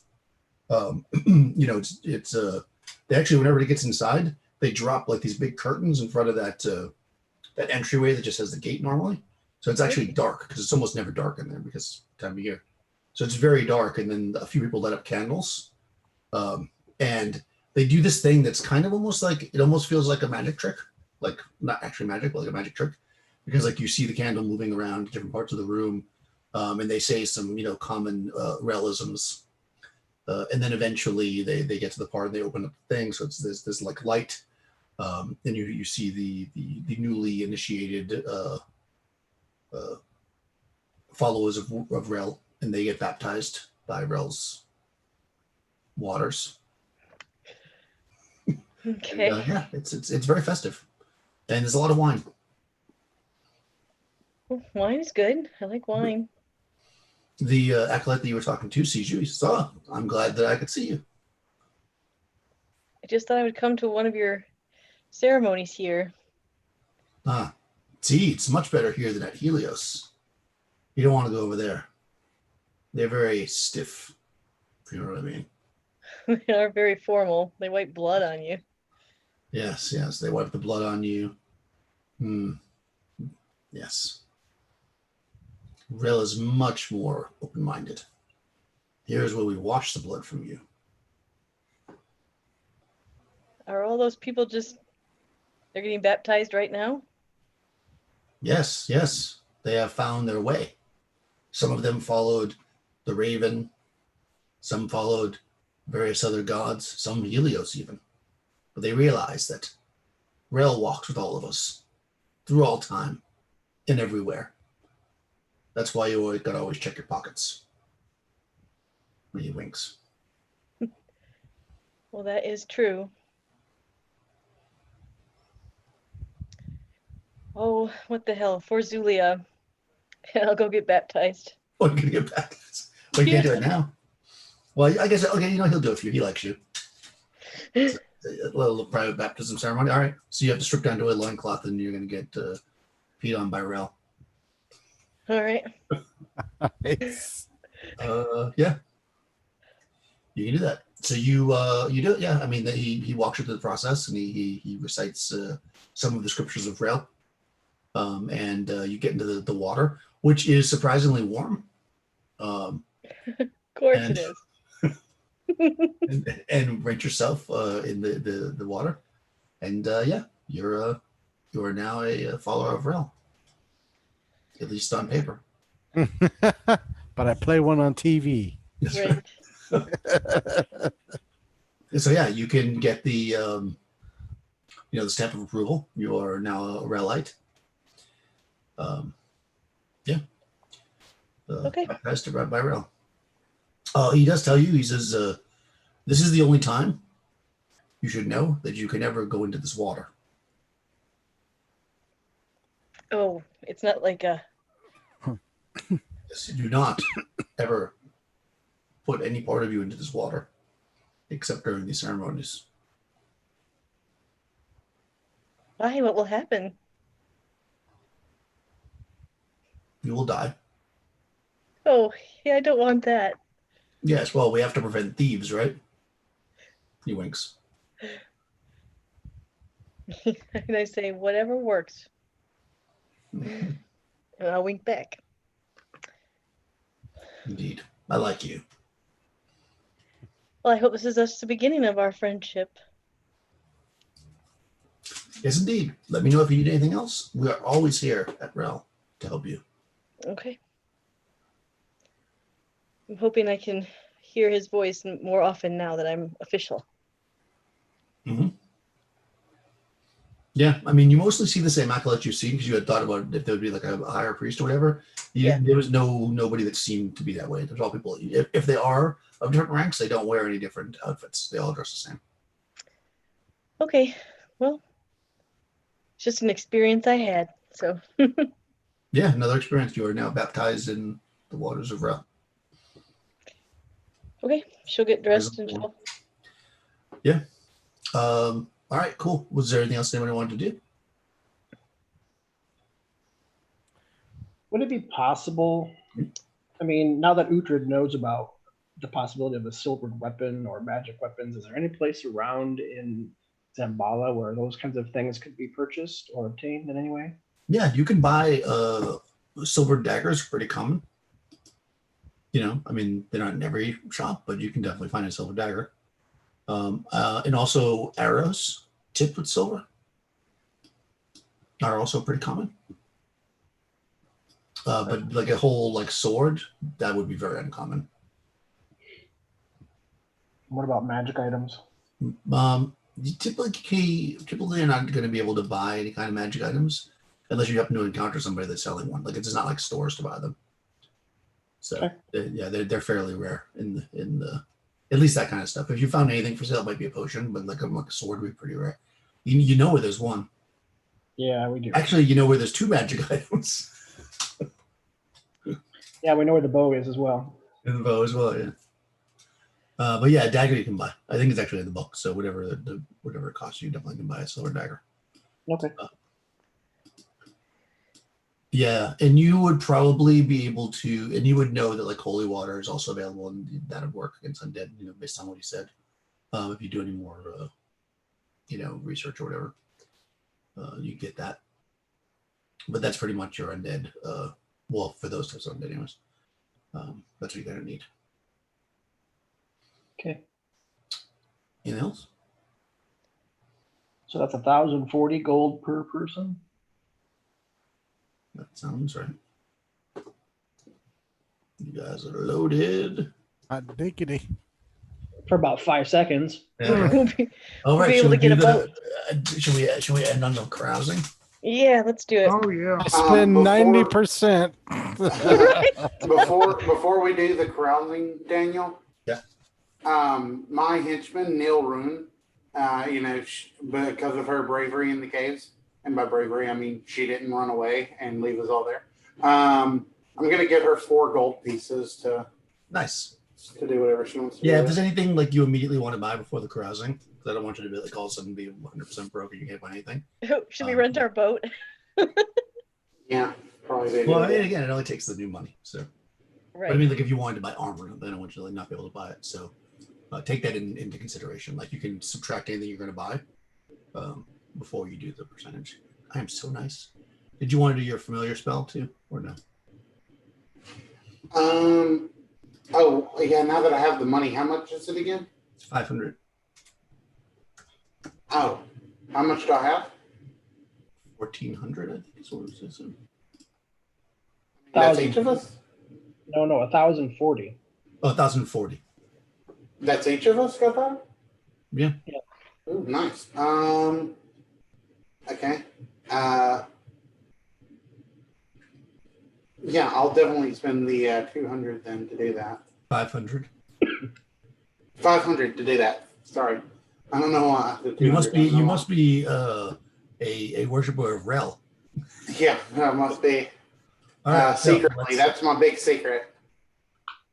All right. So let's see. Let's see what kind of what kind of familiar do you want? I'll give you a list. Like that. A bat, a falcon, a rat, a snake, a cat, A snake. a fox. Maybe foxes. Yeah, a hare. It's cool. A gull. That might actually be for a fish person. Let's see. A raven. That would have been good for Tony's character. Or a squirrel. If I get a snake, Or a toad. it'd It'd be a viper. Can vipers can they swim well or? That's a good question. I know very little about snakes. So I will look up and see if it's Google it. I know that Some of them can. They just not a as, lot of snakes can swim. not as well I don't know if kind. Let me see. Some snakes can't, I don't think, but some definitely can. I mean, there's like snakes that I'm sure that all snakes can swim on some level. Yeah, they're But whether or not it's a swimmy snake, I'm not sure. Let me just look. Where's snake? I see snake giant. No, here's snake. Snake, viper. Viper. Viper is a venomous snake 3 foot in length with broad head and large fangs. Vipers present various colors. It doesn't say anything about where it's from. Let's see. So is the question about just whether or not a viper can swim? Yeah. It says, although all snakes can swim, sea snakes live mostly in the water. They do need to come up for air, but can stay underwater for up to an hour. So it can swim. But it's not, All snakes can swim. oh, which is kind of what I said. See, I know stuff. Yep. Yeah, so it can swim, but it's not going to be able to go long time underwater with you, but you can swim. Yeah. Yeah. And if you have a sea snake, which I might allow, but then you'll be screwed because you'll not be able to use it except in the sea. So yeah. probably don't want a cat. You're gonna be in the water a lot. Yeah. I mean, it would be nice to be able to have a companion that could swim with me. Get an otter. Yeah, an otter would be That good. wasn't an option. Yeah. Oh, shit. Because they're badass. Yeah, an otter's not here. I mean, unless we'd have to figure it out if you want to do it. I don't Crack know. open bellies, clams on their bellies with stones. Yeah. I'm not sure that otters are- I guess I could at least just take a falcon or a raven because at least then it could fly around the boat or whatever. Yeah, I mean, fly the out. bird would be great for keeping a watch out while you're swimming. Wow. And- Depends and- on how and the- deep the- under the water I am. Well, I remember too that Atlanteans don't live underwater. They Yeah. live on an island, so you're not. I mean, even though you can swim and stuff, you don't spend your life. I mean, I under- have gills. I understand that, but you still don't spend. You don't live under the water. Most Atlanteans Yeah. don't live under the water. All right. Yeah. You can just. You don't have to put pressure on you. You can just think about it. All those options are available. We'll say any one of those. Well, something like a hawk's going to cost more money. Well, we'll figure that out. I mean, We have a 5-hour session. 3 hours are spent with Crystal deciding what she takes. yeah, exactly. Yeah. We can decide it off camera. That's fine. Yeah, exactly. We don't need to figure it out. But just whatever that is, you'll subtract it before you do your carousing percentages. Okay. So let's get our carousing out and let's see how everybody spends their money. Will Uhtred do the full 100% again? Actually, in some ways, it's good to do with 100% because that's a lot of experience points. All right, I'm just going to go down the line. Let's see how we. Not when you lose a fortune. Yeah, but did you get 1,000 more experience points? It's double your experience points. Yeah, I'd like the experience. Yeah. All right, let's start with Euphoria. Go ahead and roll a d6. Okay, I've said that normally Euphoria would not like drink and stuff, but I feel like, undead zombies and guy trying to push her out of town. She's gonna break loose a little bit and Okay, so you are going to actually go drinking. Yeah, she's actually gonna carouse this time. She has a reason to. And okay, so what I need to roll first? d6. Okay, 6. 2. 2. All right, and roll another d6. 6. Okay, so you'll spend 60% of your cash on. Wow, those are some good Wow. drinks. You basically buy drinks for everybody in the dock. They're all my friends. They see me swim every day. Yeah, it's true. Okay, so yeah, you buy some very, very good drinks. Panesta. Okay. Newly And again, it doesn't have to be baptized. drinks. You could have bought some jewelry. I mean, you guys can flavor it any way you want. Whatever you want. A 1. 1. Okay, so roll another d6. Panesta's very conservative now after the snake man. 5. Oh, 50% though. That's not. I picture you guys are coming back with all these like elegant clothes and stuff that you're buying. Brigild. Oh goodness. That is a 1 1. Okay, so now roll another d6. and a 5. 50%. All right. You guys are spending a lot of money, but you're not doing anything crazy. Littered. That's a 1 as well. All right, roll another d6. 3. All right, 30%. That's not too bad. Come on, old man. 30%. God damn it. Is that 30% of our total or just what we earned today? No, just what you're in today. And you can subtract any big purchases you wanted to make first, because you would have done that before you went partying. So like if you wanted to buy a new sword or whatever you're going to do first, you can do that first. Roll Rush. a 6. A 6, yes. Roll another d6. I fucking quit. Did you get another 6? Yes. You spent 100% of your money. Wow. Are you sure you're pious? Oh. All right, give me a D100. I'm never Likes ever fine things. doing this again. Clearly, you have an issue. You have a problem. Let's You roll. cannot hold your liquor, my friend. Yeah. Apparently, I can hold twice as much as everybody else, and that's why I keep getting so fucked up. I could just puke it up, I'd be all right. Oh, man, that just totally fucks up all kinds of plans. Well, like I said, you could have bought a few things first if you wanted like armor or something. No, I was going to buy something really expensive. Well, like what? I was going to try and get a silvered mace head made. So, No, you could have done that first. but how much would that have been? I don't know. We'll figure it out.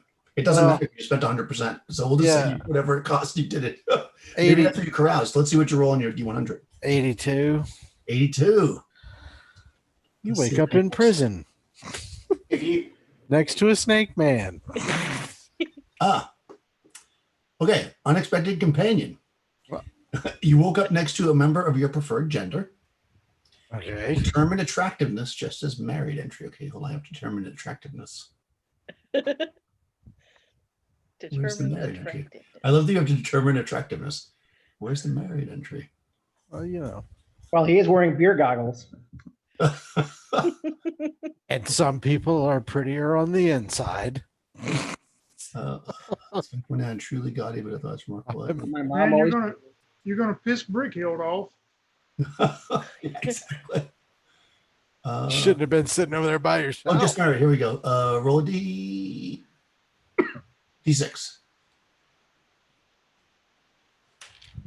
A 5. Oh, ugly. Nice. Referee secretly rolled. Keeps on getting better. Well, Okay, it's not a yes. snake, man. I mean, come on. You clearly have an issue. Okay, but yeah, you could have. That's cool. You can, yeah, something like a mace head. That seems legit. Yeah. Yeah. After what happened with the zombies, I was like, wow, that's probably going to be really expensive. So Yeah, I was but going since to you spent save all your my money- money and do it, but No, that's fine. You can. I mean, that's probably why you spent all that money. That actually, Yeah, is a good that's reason. what I was thinking. Like, if you could just say you did the mace head while carousing, like you got super drunk and you were like, "Oh, I know what I need," and you like run off, and we're like, "What?" okay. Well, if I did it while drunk, can I have the it's not a mace head, it's a hammer head, but can I have it the head of the hammer look like the head of an elk? So like the hammer is actually like the snout of the elk, and it's even got the horns and everything. Or is that asking for way too much? That sure. If that makes you happy. Well, it's the holy symbol of my goddess. No, it makes sense. Yeah. And it was, strangely enough, the person that you woke up to also kind of looked like an elk. Oh. All right. I So hate there you this. go. I hate the fact that the D6 is not universal. Sometimes the 1 is great. Sometimes the 6 is great. See, to me, the 6 is always great. All right. Okay. So what does it mean, the unexpected companion? No, it means that you woke up next to somebody that you don't know who they are. So in Oh, other that's- words, that's it's not. it. It's not. So I just had a one night stand. Yeah, you had a one night stand Okay, cool. with the yeah. That's it. You just, and that's how you spent a bunch of money. So yeah, you spent money. Maybe it was the person the person that made the you can flavor it any way you want. Could have been random. Could have been the person that sculpted the moose head for you, or whatever. Yeah, that's how I paid for it. Yeah, it was 1,000 gold and little little action. But yeah, you Not the prettiest thing, but she's one hell of a silversmith. there you go. No, you know what it was? It's the silversmith's daughter. That was part of Oh, that's right. it. It was like, and you must be with my daughter. He probably wanted you to marry her, but Yeah. But that wasn't the rule, so you don't have to worry about it. We'll see if she comes up later. You'll be on the wanted posters with Vanessa. Yeah, exactly. You're right. That's Good right. point, Breakhild. Good point. Excellent. Okay, so we'll end it there, and we'll see what happens. So do I get XP for all that 100% then? We'll have to figure out how much the mace head would have cost to subtract that first. but Subtract yeah. that. Okay. Well, I'll let you do that. I'm guessing that's probably somewhere around 300 would be my guess, but All right. I'll figure